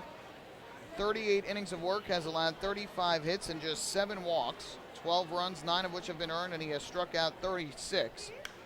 Elmer Reyes drives the first pitch in the air to right field. Zach Racusin over to his left is there to make the catch. So Elmer Reyes retired on the first pitch he sees. He has now flied out 3 times tonight. 0 for 3 in the game. 2 outs, that'll leave it up to Ruben Gotay. Bucks first base number 30, Ruben Gotay, number 30. Well, this Ducks offense, which was very good last night, 7 runs, 9 hits, has been silenced for the most part today. Again, just 1 hit and 4 walks to this point, but nothing on the run column. Here's Ruben Gotay, who is 0 for 1 with a walk and a flyout. And Below's first pitch is a fastball taken inside, 1-0. Gotay walked in the second inning with 2 outs, but was retired on a force at second, and then popped out to left field in inning number 5. 1-0 from Below. And that hits the outside corner for a strike to even up the count. Gotay's 2 for 9 in the series with a couple of walks. He's got an RBI and a run scored. The walk today increased his on-base streak to 15 consecutive games. He is now 1 off, the longest by a Duck this year. 1-1, swing and a miss. Gotay way out in front of the breaking ball. Count 1-2. Angelo Sanko, the longest on-base streak by a Duck this year at 16 straight games, May 8th through the 24th. So it's a 1-2 count, and Below a strike 3 away from a 1-2-3 inning. Here's the pitch. Gotay swings, grounds it foul to the Patriot dugout on the third base side. Do it again at 1-2.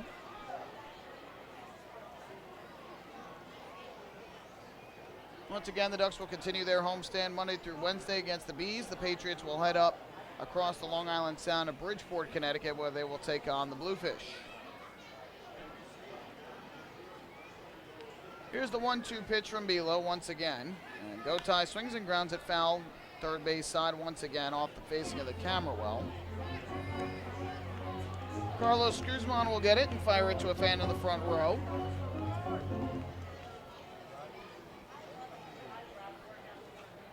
Patriots are out hitting the Ducks 6-1 in this game. Long Island has committed the only error. That was Gotay on the high throw to first. 2 single runs in the first 2 innings, holding up for Somerset right now. 1-2. Gotay driving the air to left. Hit fairly well, but playable for Eggleston, who will make the catch as he retreated on it for the final out of a 1-2-3 7th inning. 7 straight Ducks have now been retired since the hit by Vega. We head to the 8th here on Long Island. Patriots still in front of the Ducks, 2-0. Hey fans, this is pitcher Patrick Kreider, and you're listening to Ducks Baseball on the Long Island Ducks Broadcast Network. PSEG Long Island is making things work for you with over 10 energy efficiency programs that can help you save on your monthly electric bill. From our free online energy analyzer and in-home energy assessments to rebates on energy efficient air conditioning, even discounts on LED light bulbs. Helping you save on electricity is our job. What to do with your savings? Flight 85 now boarding for the Magic of Orlando. Is entirely up to you. Visit pseglyny.com/save money. Just one more way PSEG Long Island is making things work for you. Take your group out to the ball game this season and enjoy all the fun of Ducks baseball at discounted prices with the picnic area, luxury suites, the Smokin' Owls party deck, and so much more. Bringing your group to the game will be an unforgettable experience. The Ducks even offer opportunities to sing the national anthem, serve as the Ridgewood Savings Bank color guard, be the Nickolock Dream Team, put on a pregame performance, or shag fly balls during Ducks batting practice. To book your outing today, call 631-940-3825 and ask for the group sales department. Long Island Ducks Baseball. Good times every time.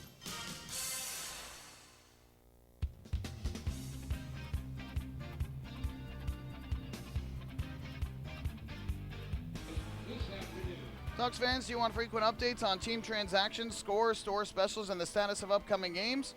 Then follow the Long Island Ducks on Twitter at twitter.com/LIDucks. With Twitter, the faithful flock will be able to follow their Ducks and find out more information regarding nightly promotions, players, signings, league activities, and so much more. The Ducks are tweeting right now. You can follow along at twitter.com/LIDucks. Michael Pollock here with you as we go to the top of the 8th inning. Been a tough one for the Ducks here today. Just one hit for the offense as they have been shut out to this point by Lucas Irvin and then Dwayne Belo.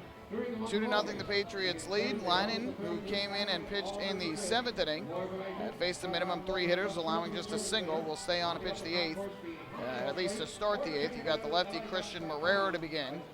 2 lefties due up in Marrero, and then 2 batters later, Kyle Roller. So we'll see if he stays in for the whole inning.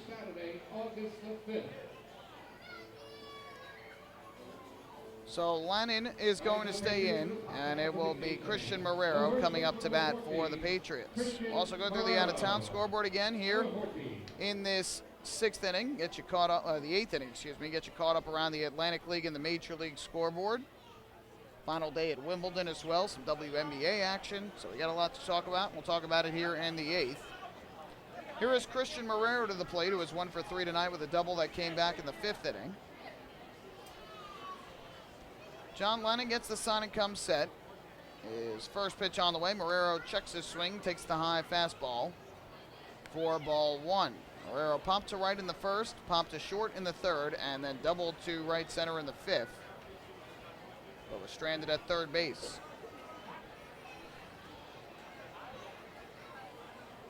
Here's the 1-0 delivery. Breaking ball, that's on the outside corner. Good curveball from Lannon. And the count 1-1. Earlier today, the York Revolution won at home 6-3 over the Bridgeport Bluefish. Frank Gailey, the winner, improved to 7-6. Former Duck Frank DiGiulio Jr., the loser, fell to 2-4. And Brad Allen picked up his 12th save of the year. Alonzo Harris, the All-Star from York, his 8th home run of the year. Jared Mitchell of the Revolution, his 5th home run. So that helps the Ducks out that the Bluefish end up losing. 1-1, breaking ball. That one just missed low. And the count 2-1. Entering play today, the Ducks are 2 games in back of first place in the Liberty Division standings. Bridgeport in first at 6-3. New Britain in second at 4-4, a game and a half back. 2-1. Marrero pops this one in the air foul, 3rd base side, even the count at 2-2. New Britain, though, came up with a win today, so they get to within a half game of first place. Bees 5, Blue Crabs 4. Winning pitcher was Sean Gilblair, who improved to 2-2. The loser, Jesse Beal, fell to 5-1. Zach Wilson, his 14th home run of the season, and Ryan Wiggins, his 3rd for Southern Maryland in the losing effort. Michael Krause with his 13th of the year for New Britain in the win. 2-2, Marrero a drive in the air to right center, hit well. That's going to get down into the gap and head to the wall. Marrero around first, he's going to head for second. Anthony Vega fires it back in, and Marrero in safely with his 2nd double in as many at-bats. 7th hit for the Patriots, and their 5th extra base hit of the night. And for Marrero, his 7th double of the season.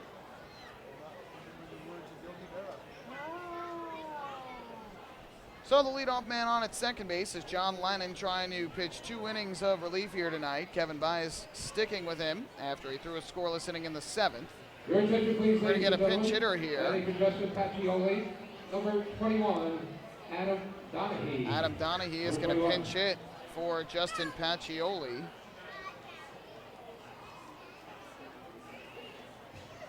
Not sure what happened to Pacioli, but he is out of the game.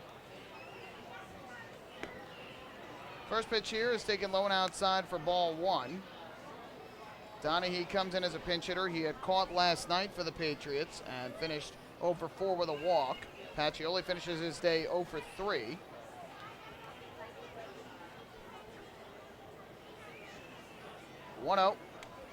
That changeup misses up high, and John Lannon now behind 2-0 on the pinch hitter. On the season, Donahue comes in with a batting average of .256. He's got 2 home runs, 15 runs batted in. Somerset will have to do some defensive maneuvering in the next half inning. Here comes a 2-0. Lannon fires. Donahue takes. There's a breaking ball strike over the outside corner. A good slider. And so the count 2-1. We'll try and see if we can find out what the issue is with Justin Pacioli.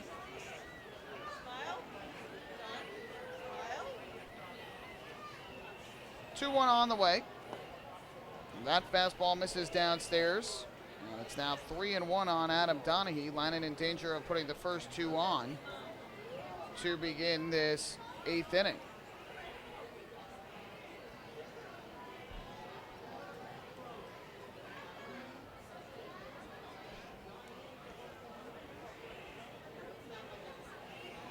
Three and 1 the count.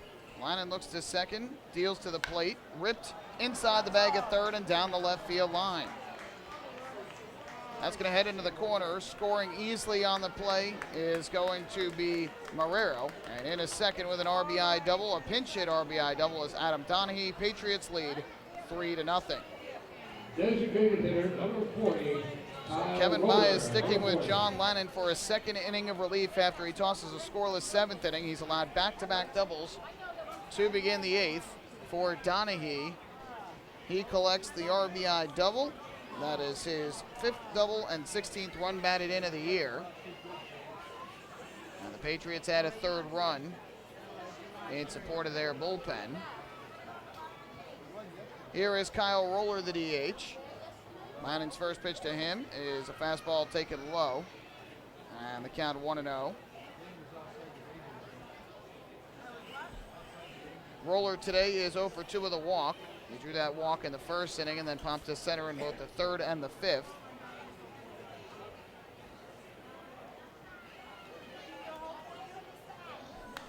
Popped in the air here, foul, third base side. That will go out of play. And that'll even things up at 1-1. Lannon had allowed a single in the 7th with a 1 out, then got the double play ball off the bat of Alfredo Rodriguez. But off to a tough start here in the 8th, and I would think this might be his last batter. Depending on what happens. You have a righty next in Gonzalez and then another lefty in Guzman. Somerset alternates in their order. Breaking ball here misses low. Lannon falls behind at 2-1, and it's imperative here for Lannon to start getting outs because the Ducks, who have just 1 hit on the night, cannot afford to fall behind any further. They're already trailing by 3 and have not shown much of an ability to get any offense generated in this game. Still plenty of time, though, to come back. 2-1 is inside on a curveball, 3-1. Lannon fell behind 2-1 on Marrero, 3-1 on Donahue, and now behind 3-1 on Roller.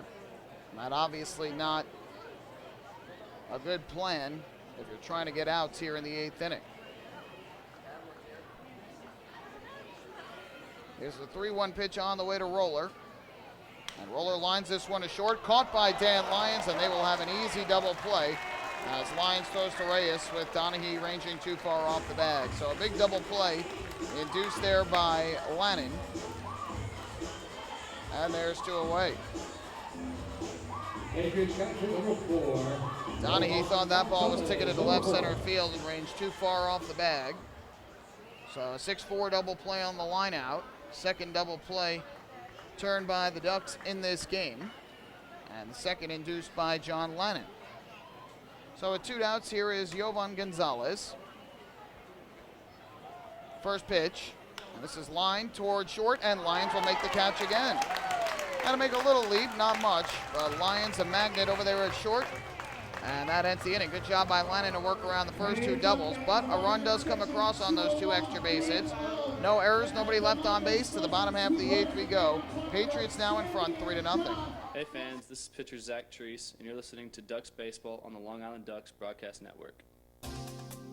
Hey Ducks fans, the official hotel of the Long Island Ducks is the Radisson Hotel Hauppauge, Long Island. It's centrally located on the north shore of Long Island and offers a home away from home for both business and leisure guests. The Radisson Hotel Hauppauge, Long Island features an indoor pool, 24-hour business center, a fitness center, and complimentary Wi-Fi in all guest rooms. Enjoy the contemporary American cuisine at the Fountain Grill restaurant or grab a quick bite to eat at Cafe Pronto. And best of all, it's only minutes away from Bethpage Ballpark. The Radisson Hotel Hauppauge, Long Island, the official hotel of the Long Island Ducks. Call 631-231-1100 today. That's 631-231-1100. Bethpage Ballpark is a great place to watch a ball game, so why not do so from some of the best seats in the house? The Ducks are proud to present the brand new Long Island Ducks Beer Garden. Open for all fans on nights when the Smokin' Owl's party deck has not been reserved, the Beer Garden will feature a variety of frosty draft and bottled brews, as well as several food choices. The area has been decked out with bar rail seating and Ducks branded furniture to provide a comfortable atmosphere for everyone. Be sure to stop by and check out the brand new Long Island Ducks Beer Garden on your next visit to the ballpark.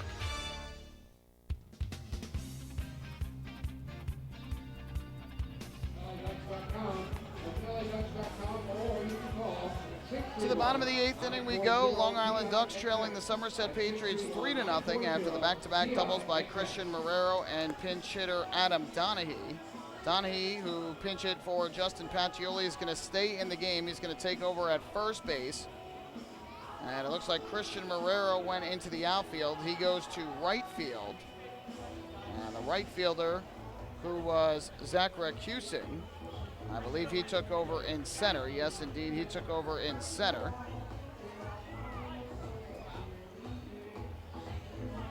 Now playing first base for the Somerset Patriots. So Rakusin goes into center field. Adam Donahue takes over at first base. And Alex Berg is going to lead off here in the eighth inning against the new pitcher for the Somerset Patriots. Right-hander takes over on the mound, and the first pitch to Berg is taken upstairs for ball one. It is number 35, Dustin Mollican, on the mound. Mollican takes over for Dwayne Belo, who pitched a 1-2-3 inning in the seventh. Second look that the Ducks are getting against Mollican, as this one fouled off down the first base side out of play. And the count is 1-1. Mollican pitched 2 nights ago through a scoreless inning in the eighth. In fact, struck out the side against Alfonso Lyons and Lentini, protecting that 3-2 lead in the eighth inning. 1-1. Berg pops it up foul again to the first base side. Quickly 0-2. So the defense now in the outfield is Aaron Eggleston in left, Zach Rakusin in center, and Christian Marrero in right. On the infield from left to right, Carlos Guzman at third, Alfredo Rodriguez at short, Scott Kelly at second, and now Adam Donahue at first, with Jovan Gonzalez still behind the plate. 1-2, swing and a miss. Alex Berg cuts through the fastball from Mollican for strike three. Seventh strikeout for Mollican, for the Patriots pitching staff, excuse me, and the fourth strikeout of four batters by Mollican in this series. So one away, and that is going to bring up Anthony Vega to the plate. Vega with the only hit of the game for the Ducks, a base hit to left field back in inning number 5. Squares to bunt, pulls back, takes a strike from Mollican, 0-1. This is the fourth game Mollican has pitched. He has thrown 3 scoreless and hitless innings thus far, allowing 1 walk and striking out 5. 0-1. And Vega takes a breaking ball. That's in for a strike. Mollican throwing strikes early and often here in his relief appearance. And the count quickly 0-2.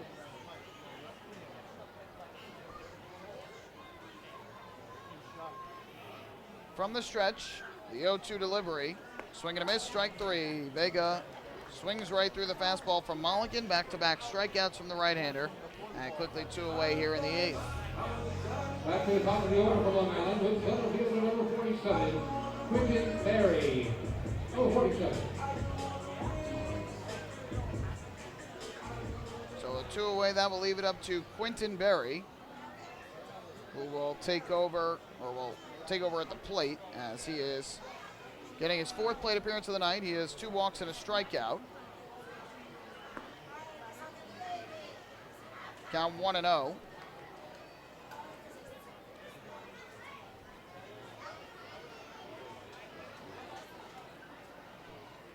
Berry with 2 walks in the 1st and the 3rd, and then struck out swinging in the 5th. Here a check swing.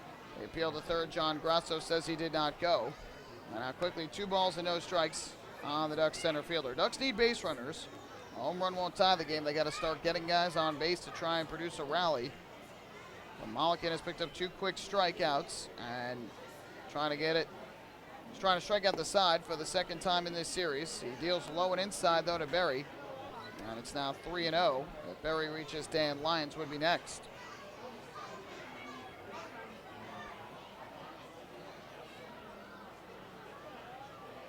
Third baseman Carlos Guzman well off the bag for the lefty hitter. 3-0 pitch is high, ball 4. So Quinton Berry draws his 3rd walk of the night. A 2-out free pass issued by Mulligan, the Ducks' first base runner against Mulligan. With 1 on and 2 away, that will bring to the plate Dan Lyons. Batting for Long Island, the shortstop, number 12, and Lyons, number 12.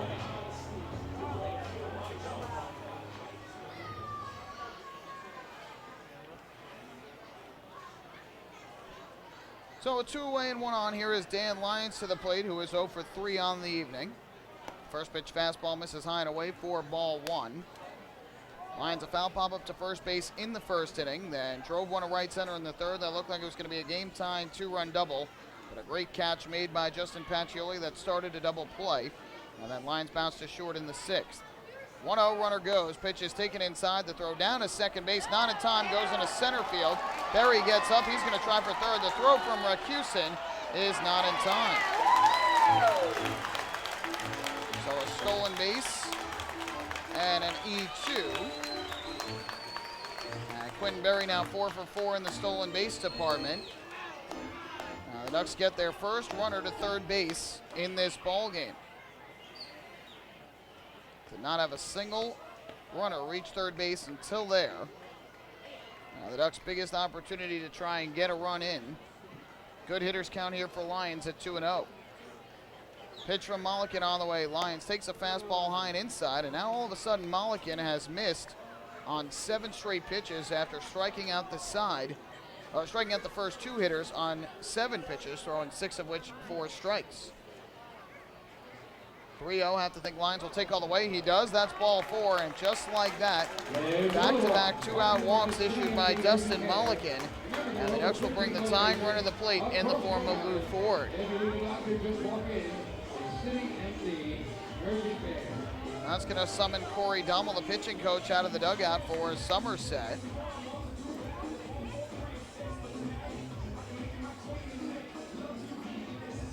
So Dummel will try and settle down Mulligan, who had struck out the first 2 batters of this 8th inning with ease, had struck out the first 5 Ducks batters that he has faced in this series. Now the Ducks will bring Lou Ford, who is 0 for 3 tonight, to the plate, and a chance to tie the game with 1 swing of the bat. Ford with 7 home runs already this year. Came into this game 9 for 35 against the Patriots with 1 homer and 3 RBIs. So let's see if Ford can hit another and create a brand new ball game here in Central Islip. Ford, number 20. So the Ducks trying to rally with 2 outs in the inning. A walk, a stolen base, an error, and another walk have put runners at the corners with 2 down. And here is Lou Ford up to bat for Long Island, the fan favorite here at Bethpage Ballpark.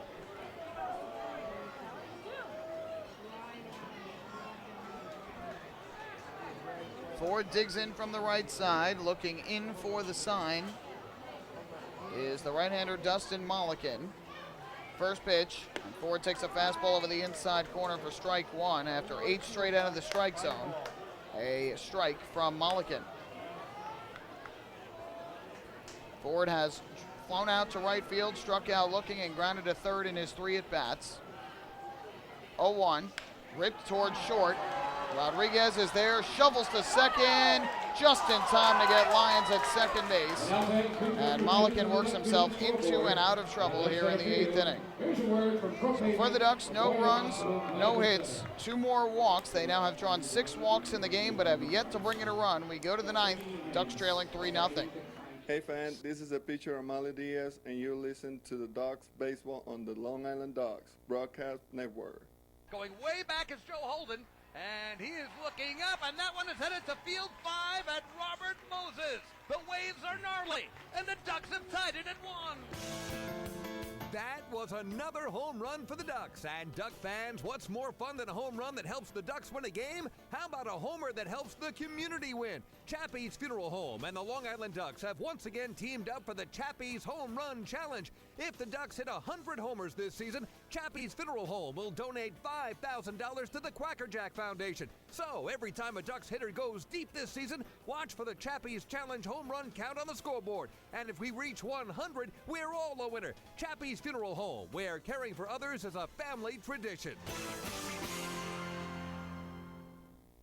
Can't get enough of the Long Island Ducks? Well, now you can get even more inside info on your favorite hometown team through Facebook and Twitter. The Ducks are constantly updating fans through social media with scores, transactions, ballpark promotions, and much more. You can even win great prizes. All you'll need to do is make a free account on Facebook and Twitter, and then visit us at facebook.com/LIDucks and twitter.com/LIDucks. Think you're Long Island's biggest Ducks fan? Get connected now.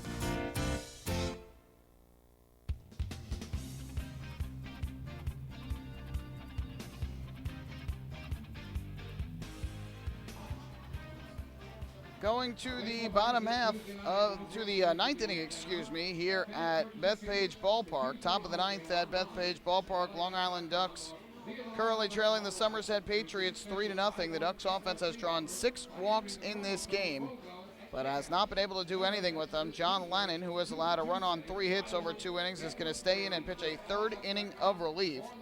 And again, we mentioned Kevin Byes had not yet announced his starter for Monday night, so there is a chance that the Ducks might have to go bullpen by committee in the game, or might have a starter that cannot go deep, and Kevin Myers wants to keep as many relief pitchers available.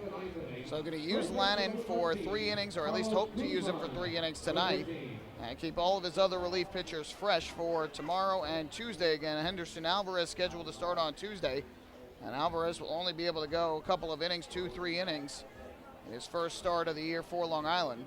So the Ducks will need as many fresh arms as possible available. So Lannon will step up to the mound. He'll be facing Guzman, Rakusin, and Eggleston, the 3 batters due up for Somerset here in the 9th, as they will try and add to this 3-0 lead. And the first pitch slider misses outside to Guzman for ball 1. Guzman homered back in the 2nd inning. That was the 2nd of the runs for Somerset. His 3rd of the year, 1-0. A breaking ball taken low and outside for ball 2. After the home run, Guzman grounded out to first and struck out looking. Grounded out in the 4th, a strikeout in the 6th. 2-0 from Lannon. Swinging a tapper foul back behind the plate. And the count now 2-1. This is Lannon's longest relief outing of the year. But of course, he is no stranger to lengthy appearances. He was a starter primarily throughout his career, especially in the major leagues, up until his final big league season when he was with the Mets and pitched in relief. 2-1, a breaking ball inside, and Lannon behind 3-1 on Guzman to begin this 9th inning.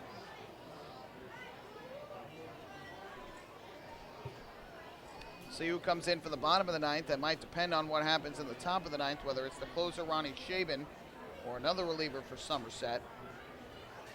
3-1, a check swing, but it's taken for a strike anyway. And that runs the count full at 3-2. Again, we mentioned Lannon had pitched here 2 nights ago after a scoreless inning in the 9th for Long Island. Payoff pitch coming from Lannon with the infield straight away. Line kicks and comes home, and Guzman will swing and slash this one down the left field line. It is a foul ball. Guzman just missed another extra base hit as it landed about a foot or two to the left of the chalk. Well, Kraus will fire it to a fan in the stands. We'll do it again at 3-2.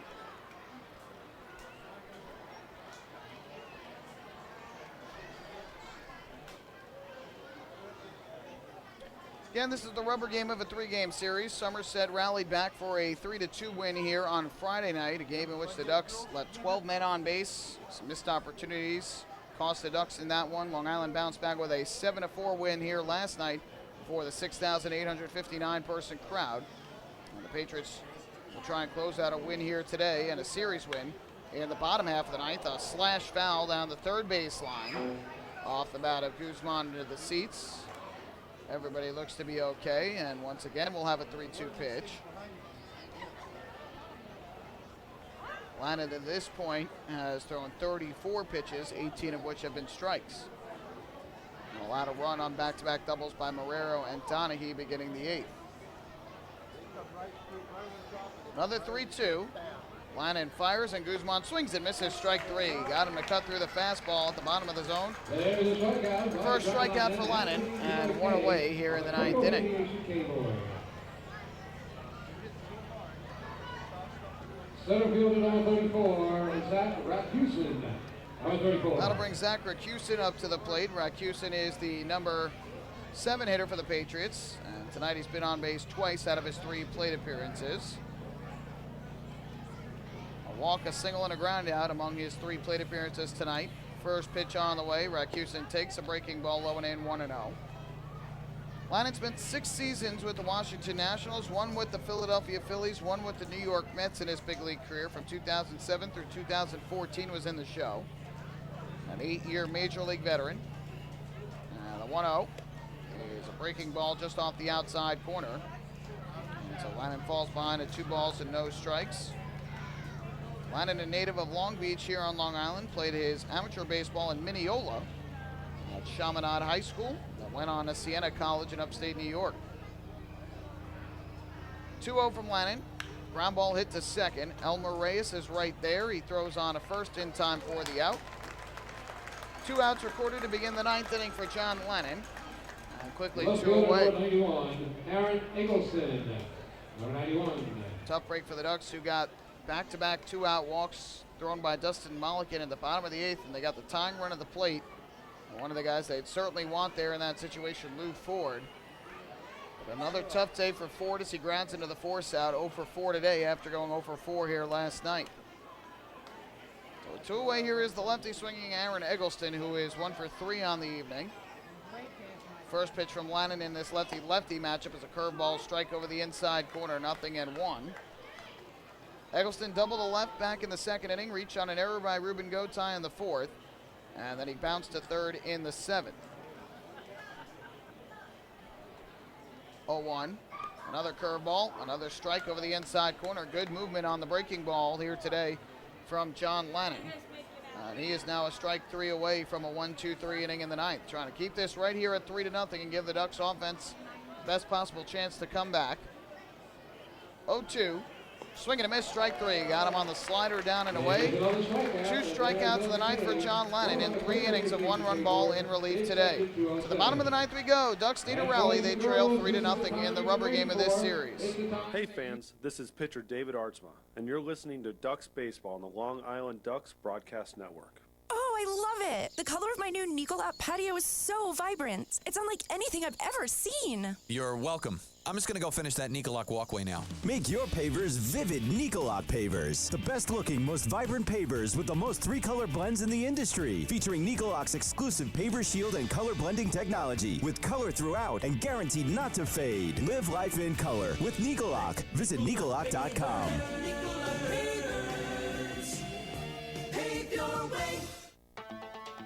Hey Ducks fans, stay up to date with Long Island's hometown team by visiting Quack of the Bat, the official blog of the Long Island Ducks. Quack of the Bat will bring Ducks fans beyond the headlines with in-depth feature articles, breaking news stories, game previews, post-game wrap-ups, and so much more. Interact with the team during the entire season through quotes directly from the players and coaches, as well as exclusive video clips and photos. Check out the blog today at quackofthebat.wordpress.com. Quack of the Bat, the official blog of the Long Island Ducks. Hey, Ducks fans, the official hotel of the Long Island Ducks is the Radisson Hotel Hop Hog, Long Island. It's centrally located on the north shore of Long Island and offers a home away from home for both business and leisure guests. The Radisson Hotel Hop Hog, Long Island features an indoor pool, 24-hour business center, a fitness center, and complimentary Wi-Fi in all guest rooms. Enjoy the contemporary American cuisine at the Fountain Grill restaurant or grab a quick bite to eat at Cafe Pronto. And best of all, it's only minutes away from Bethpage Ballpark. The Radisson Hotel Hop Hog, Long Island, the official hotel of the Long Island Ducks. Call 631-231-1100 today. That's 631-231-1100.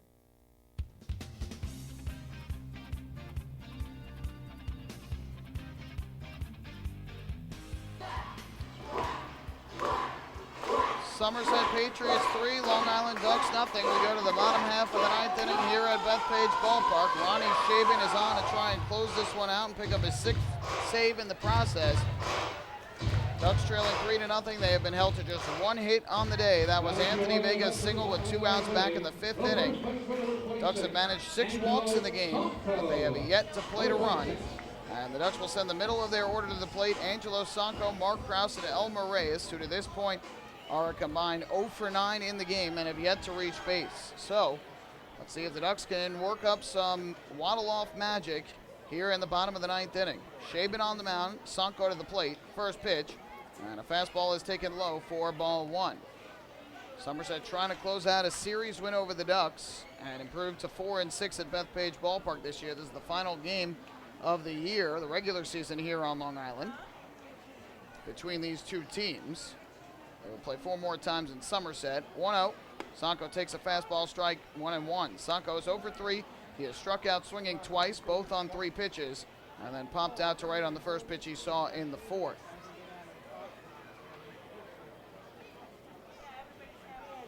1-1 count. Here's the delivery. Skips down into the dirt, gets away from the catcher Gonzalez, 2-1. Shaben enters 2-2 on the year at 3.04 ERA in 27 games. He has 5 saves, including the save here on Friday night in the 3-2 win. He gave up a leadoff single. The Ducks got Delta Cleary Jr. to second with 1 out, but could not score him.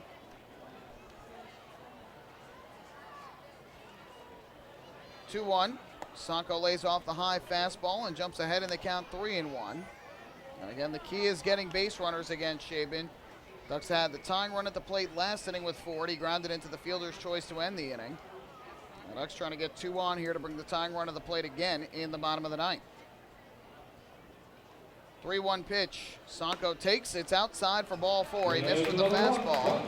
That's the 7th walk drawn by Ducks batting today.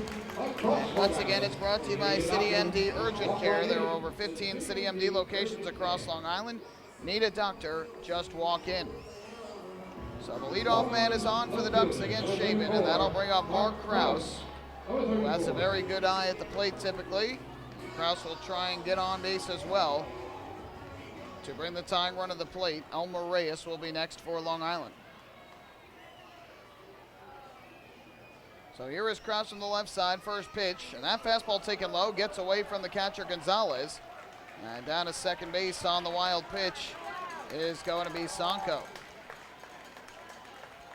So Shaben a little erratic here right out of the bullpen. A walk and a wild pitch right out of the get-go. The count 1-0 on Krause. Boy, struck out twice, one swinging, one's looking, and grounded out to first. His first at bat of the day. 1-0. Krause takes a fastball this time, knee high on the outside corner for a strike. That's just the 2nd wild pitch of the year thrown by Ronnie Shaben.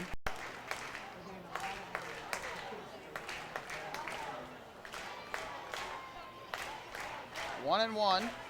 Shaben set, looks to second, deals to the plate. Krause takes an off-speed pitch. They call that a strike on the outside corner.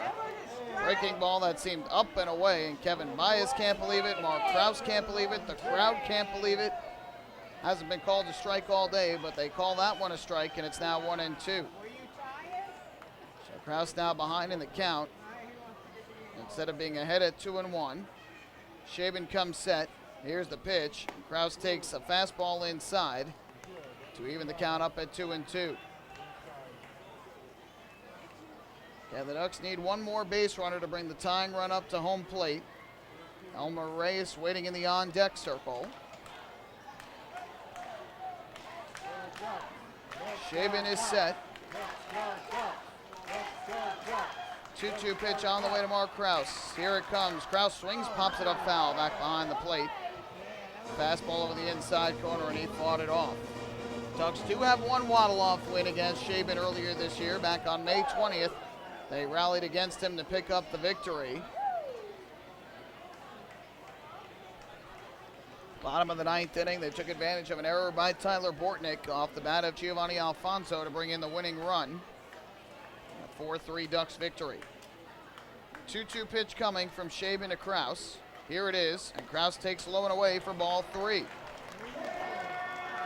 Shaben one more out of the strike zone, away from putting the first two batters on base with a walk and bringing up the tying run. Ducks showing good patience here against Shaben, who has had trouble locating straight out of the bullpen. Sanko leads at second, nobody away. Payoff pitch. And Kraus swings a line drive left center field. That is going to get down for a base hit. It heads into the gap. Sanko around third to score easily. Mark Kraus into second base with an RBI double. And the Ducks are on the scoreboard. They close to within 3-1.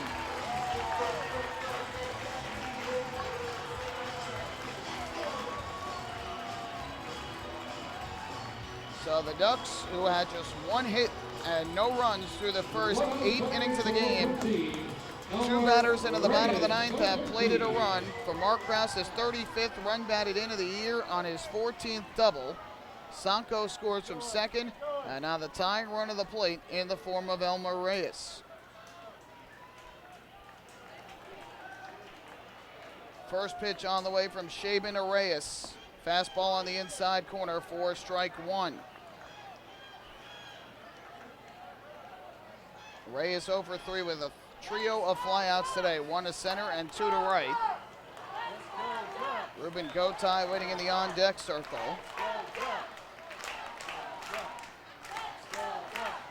Here's the 0-1. Reyes, a ground ball foul down the third base line. Right behind Kevin Baez. Karam's out on the left, 0-2 on Reyes.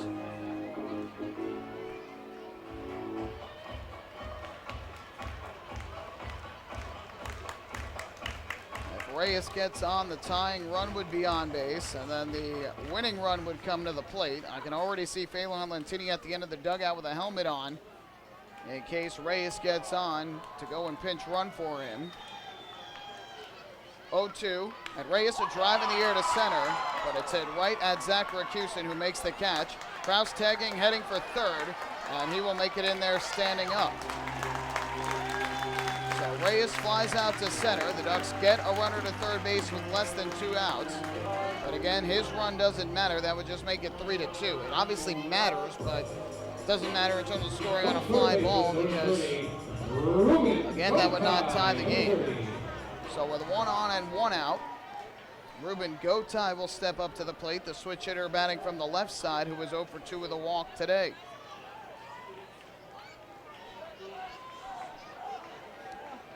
Shaben up onto the rubber as he looks in for the sign. Right-hander comes set. And his first pitch, Gotay takes down in the zone, blocked at home plate by Yovan Gonzalez. It's 1-0. Gotay walked with 2 outs in the second inning, but was stranded on base. He's actually retired at second on the fielder's choice, and popped out to left field in both the 5th and the 7th. Mark Kraus leads from third base with 1 out. 1-0. Gotay taps this one foul back behind the plate. Now that'll even things up at 1-1. Alex Berg waiting in the on-deck circle for Long Island. And he is hoping Gotay could get on base as that would potentially bring up the winning run depending on what happens with Kraus. 1-1. Breaking ball line down the right field line. Base hit for Ruben Gotay. It's going to head to the wall. Into score is Kraus. Gotay going for second, and he is in there safely with an RBI double. The Ducks have closed it within one at 3-2, and they've got the tying run in scoring position with one away.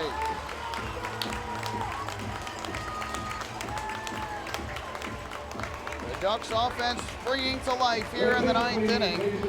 A walk and two doubles. Ruben Gotay with his fourth double of the year, his eighth run batted in. Kraus scores from third. And now the tying run is at second base. The winning run coming to the plate in the form of Alex Berg. Kevin Baez has done what we expected. He pinched runs with Phelan Lentini, as Lentini goes in as the pinch runner at second, representing the tying run. And Corey Dommel, the pitching coach for the Patriots, has come out of the dugout to try and settle down his closer.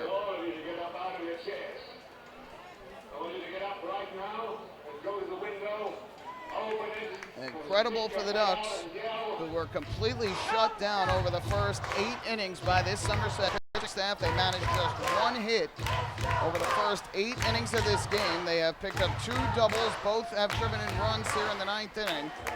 And a leadoff walk to Angelo Sacco started it all. And now Alex Berg will come to the plate with the tying run at second. And he represents the winning run. A home run would win it for Long Island. And a base hit would tie this game at 3. So here is Berg to bat from the right side. Ronnie Shaban on the mound. First pitch, Lentini going, and now he is caught off of second, and the throw back is in time. Unbelievable. Phelan Lentini trying to take off for third base, left too early. Inexcusable base running mistake for Lentini, who was sent in as a pinch runner. And you take the bat out of the hand of Alex Berg, who could have won the game with one swing. And now the tying run off of second base, and Berg now the tying run at the plate. First pitch, and a breaking ball is on the inside corner for strike one. You just can't make that mistake in that situation, and Phelan Lentini will be kicking himself in the dugout after that one. Just no need to steal third base in that situation. I don't know what he's doing. The 0-1, and a breaking ball on the inside corner, strike two, and now Shaban a strike away from picking up the save.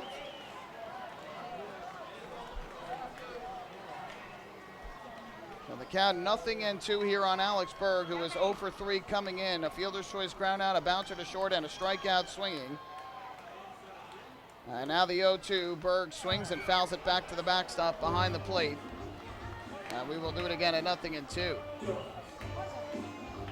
But the Ducks cannot rally back in this game. That is certainly a point that is going to have to be addressed with a speedy runner at second base. Why you dance that far off of second with the tie as the tying run and the winning run at the plate, I just don't know. 0-2, and Berg fouls this one back again over the screen out of play. And we'll do it once again at 0-2.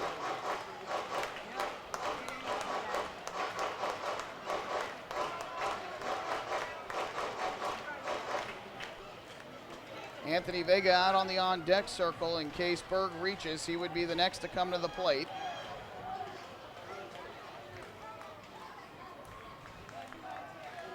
So the bases are now empty with 2 away. The Ducks have rallied for 2 in the 9th. They need 1 more to try and keep this game alive. Be another 0-2 from Shaban to Berg. Kick in the pitch, and Berg takes a breaking ball way outside, 1-2. Not a bad idea there from Shaban to try and get Berg to chase the slider outside, ahead in the count 0-2.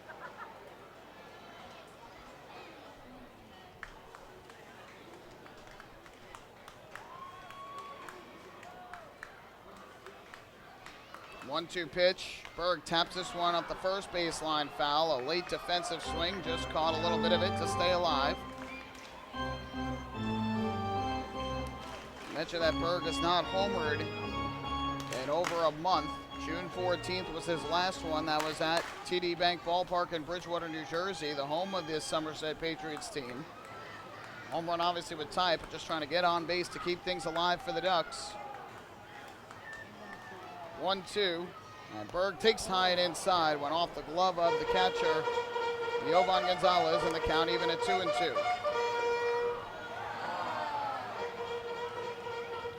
A game that seemed to be surely in the hands of the Somerset Patriots is coming to doubt here in the ninth as the Ducks have scored 2 runs on 2 hits and a walk. And Berg trying to keep this ball game alive. 2-2 now from Ronnie Shaven. Here's the pitch, and Berg swings, taps it towards the middle of the infield. The second baseman, Kelly, throws to first for the out. This ball game is over, and the Somerset Patriots hang on by a thread, helped out by the base-running blunder from Phelan Lantini, and Somerset wins it 3-2 to take this series from Long Island. Great comeback effort from the Ducks. They get 2 runs on 2 hits and a walk in the 9th inning, but a huge mistake by Phelan Lantini, who called in to pinch run at second base, gets picked off before a pitch is even thrown to Alex Berg. And that is how the game ends as Berg rounds to second to end it. So don't go anywhere. The postgame show is coming up next. We're going to recap this game and hand out the Player of the Game award. Somerset wins 3-2. Hey fans, this is Bud Harrelson, and you're listening to Ducks Baseball on the Long Island Ducks Broadcast Network. M&V Limousines is the official bus company of the Long Island Ducks. Family owned and operated, they've been in the business for over 24 years. M&V Limousines offers coach buses with Wi-Fi and restrooms, party buses, exotic limousines, and also recently acquired Hampton Luxury Liner with regular service from New York City to the Hamptons. They also offer a variety of vineyard tour options. Whether you're looking for transportation for weddings, proms, corporate outings, or long-distance trips, they've got the right vehicle for you. Visit their showroom in Comac or check them out online at mvlimo.com. M&V Limousines and Hampton Luxury Liner, the official bus company of the Long Island Ducks. Family fun every time. Beautiful evening for baseball. Big action every time. He reaches up, it's gone! Great value every time. And the Ducks have won it 7-1. The Ducks schedule is loaded with new promotions this season, and with an average ticket price of just $10 and free parking, there is no better value on Long Island. For game times and tickets, visit liducks.com. Long Island Ducks Baseball. Good times every time.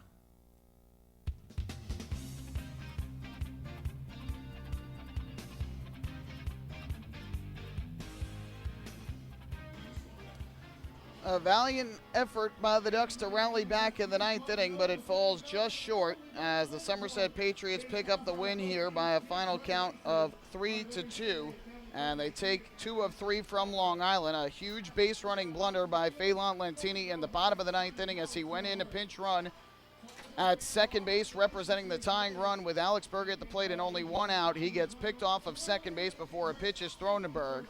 And then a ground out ends the game. Had the pickoff not happened and the ground out did, the Ducks would have had the tying run at 90 feet away for Anthony Vega, who was scheduled to come to the plate. Ultimately, though, it doesn't matter. And the Patriots win the game 3-2. Second time in this series they win by a run. The Ducks now fall to 2-16 in 1-run games this year. That certainly won't get it done. Let's recap this game. It was an early lead for the Patriots that certainly helped them out, as they were able to play single runs in the first and the second innings against Dennis O'Grady, who got the start tonight and ended up turning in a quality start for Long Island. In the first inning, Alfredo Rodriguez doubled to left center to begin the frame, and on a fly out to right by Christian Marrero, moved to third. Justin Pacioli popped to third, but a big no-no with 2 outs as Dennis O'Grady walked Kyle Roller, and then Alfredo Rodriguez scored from third base on a wild pitch with Jovan Gonzalez at the plate, and that gave the Patriots a 1-0 lead. In the second inning, Somerset doubled their lead when Carlos Guzman led off the frame with a solo home run to right center, his 3rd of the year. And that made it 2-0 in favor of Somerset. From that point on, Lucas Irvin took over on the mound for the Patriots. He was brilliant over 6 innings. He allowed just 1 hit, a single in the 5th inning with 2 outs by Anthony Vega. So he had thrown 4 2/3 no-hit innings to begin his night. Did allow 4 walks over the first 3 innings, but the Ducks left a runner on in each of the first 3 innings. They left Vega on base in the 5th. And so that took us to the 7th when John Lannon came in for the Ducks, threw a scoreless inning in the 7th. And Dwayne Belo did the same 1-2-3 in the bottom of the 7th inning. Lannon stayed in for the 8th, gave up back-to-back doubles to Marrero and pinch hitter Adam Donahue to begin the 8th. That brought in a big 3rd run that at the time seemed like it was just going to be an insurance run, but it ended up proving to be big in the long term.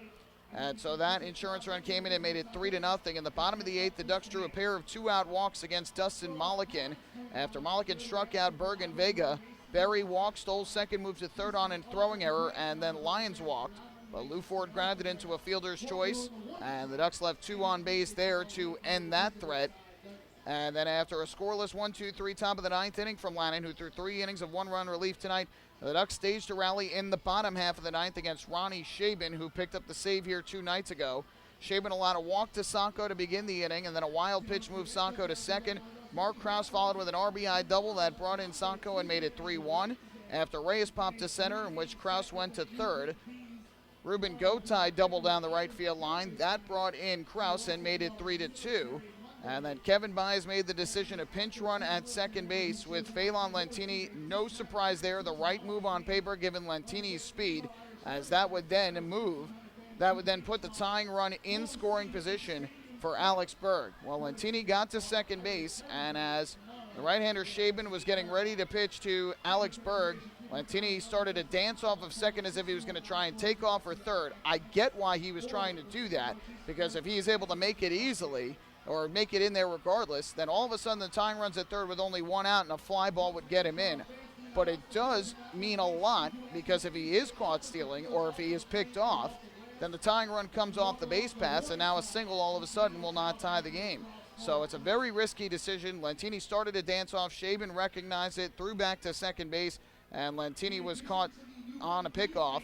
1-4, just like that, the second out of the inning. Berg ended up grounding to second for the final out of the game, and the Patriots hang on by a thread to win it 3-2. The final totals from today: 3 runs, 8 hits, 1 error for Somerset. They leave a total of 5 on base for the Ducks. 2 runs, 3 hits, 1 error. They leave 6 on base and could not take advantage of 6 walks issued by Patriot pitching over the first 8 innings of the game. Somerset pitching ended up walking 7. They did get a run on the walk in the 9th, but that was it. The winning pitcher ends up being Lucas Irvin, who improves to 6-2 on the year. The loser, Dennis O'Grady, falls to 4-6. Despite turning in a quality start, Ronnie Shaben, despite allowing 2 runs on 2 hits and a walk in the 9th, gets his 6th save of the year. 2 hours, 48 minutes, the time of the game, 5,208, the attendance here this evening. Tonight's player of the game, we're going to give it to Lucas Irvin, the starter for the Patriots, who allowed just 1 hit over 6 shutout innings. He walked 4 over the first 3 innings, but did not surrender a run, and ended up finding a way to keep the Ducks off the scoreboard. Struck out 5 and gets his 6th win of the year. Lucas Irvin is tonight's player of the game. We'll take one more break. When we come back, the out-of-town scoreboard, and then we'll wrap things up from Long Island. Hey fans, this is shortstop Dan Lyons, and you're listening to Ducks Baseball on the Long Island Ducks Broadcast Network. Long Island's Ford Giant is celebrating its 60th year anniversary. Stop by Sayville Ford to check out their state-of-the-art showroom featuring enclosed service drives, luxurious customer lounge, and a larger selection to choose from. Get giant savings on hundreds of new and used vehicles in stock. Sayville Ford's 60th anniversary celebration is going on now. Visit SayvilleFord.com or download the Sayville Ford app today to learn more about Sayville Ford's 60th anniversary savings. Call 631-589-4800 today. Have your birthday at the ballpark this season and celebrate with the flock. Kona Ice birthday party packages with the Long Island Ducks are now available. Each package includes 10 box seats, a commemorative birthday t-shirt and autographed baseball, a pizza and Kona Ice party in the Hebrew National Picnic area, and so much more. Best of all, the birthday child will stand on the dugout while the entire crowd sings happy birthday. Reserve your party today by calling the group sales department at 631-940-3825. Kona Ice birthday parties with the Long Island Ducks, a once-in-a-lifetime experience.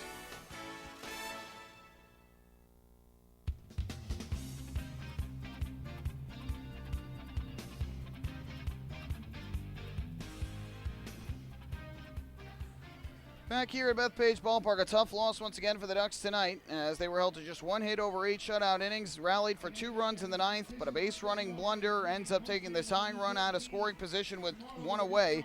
The Ducks fall by a run, 3-2 to the Patriots to close out this 3-game series as the Patriots take 2 of 3. Somerset improves to 4-5 in the second half, 46-33 overall. The Ducks drop to 4-6 in the second half and now 40-40 overall. Taking a look at the out-of-town scoreboard, 2 games final earlier today. The Ducks do not lose ground on Bridgeport as the Bluefish, who were 2 games up on the Ducks in the Liberty Division, fall today 6-3 in York. The winner was Frank Gailey, who improved to 7-6. The loser, Frank DiGiulio Jr., falls to 2-4. The save to Brad Allen, his 12th of the year. 2 home runs for York, Alonzo Harris his 8th, and Jared Mitchell his 5th in the win. Also final, the New Britain Bees with a walk-off win, 5-4 over the Southern Maryland Blue Crabs up in Connecticut. Sean Gilblair, the win, improves to 2-2.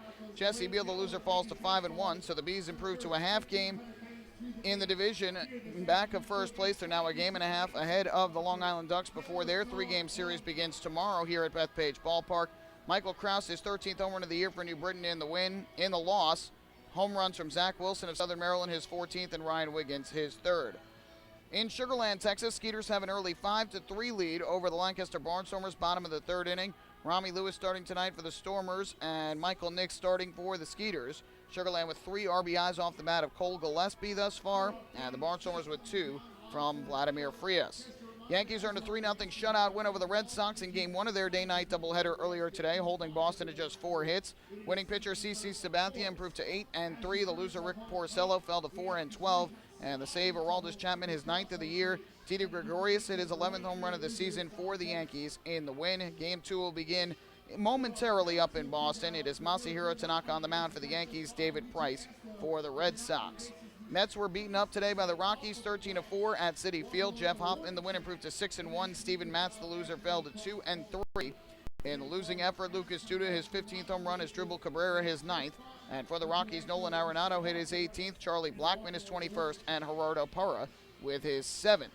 At Wimbledon today, the final of the men's singles, it was Roger Federer over Marin Cilic, 6-3, 6-1, 6-4 for his record 8th Wimbledon title.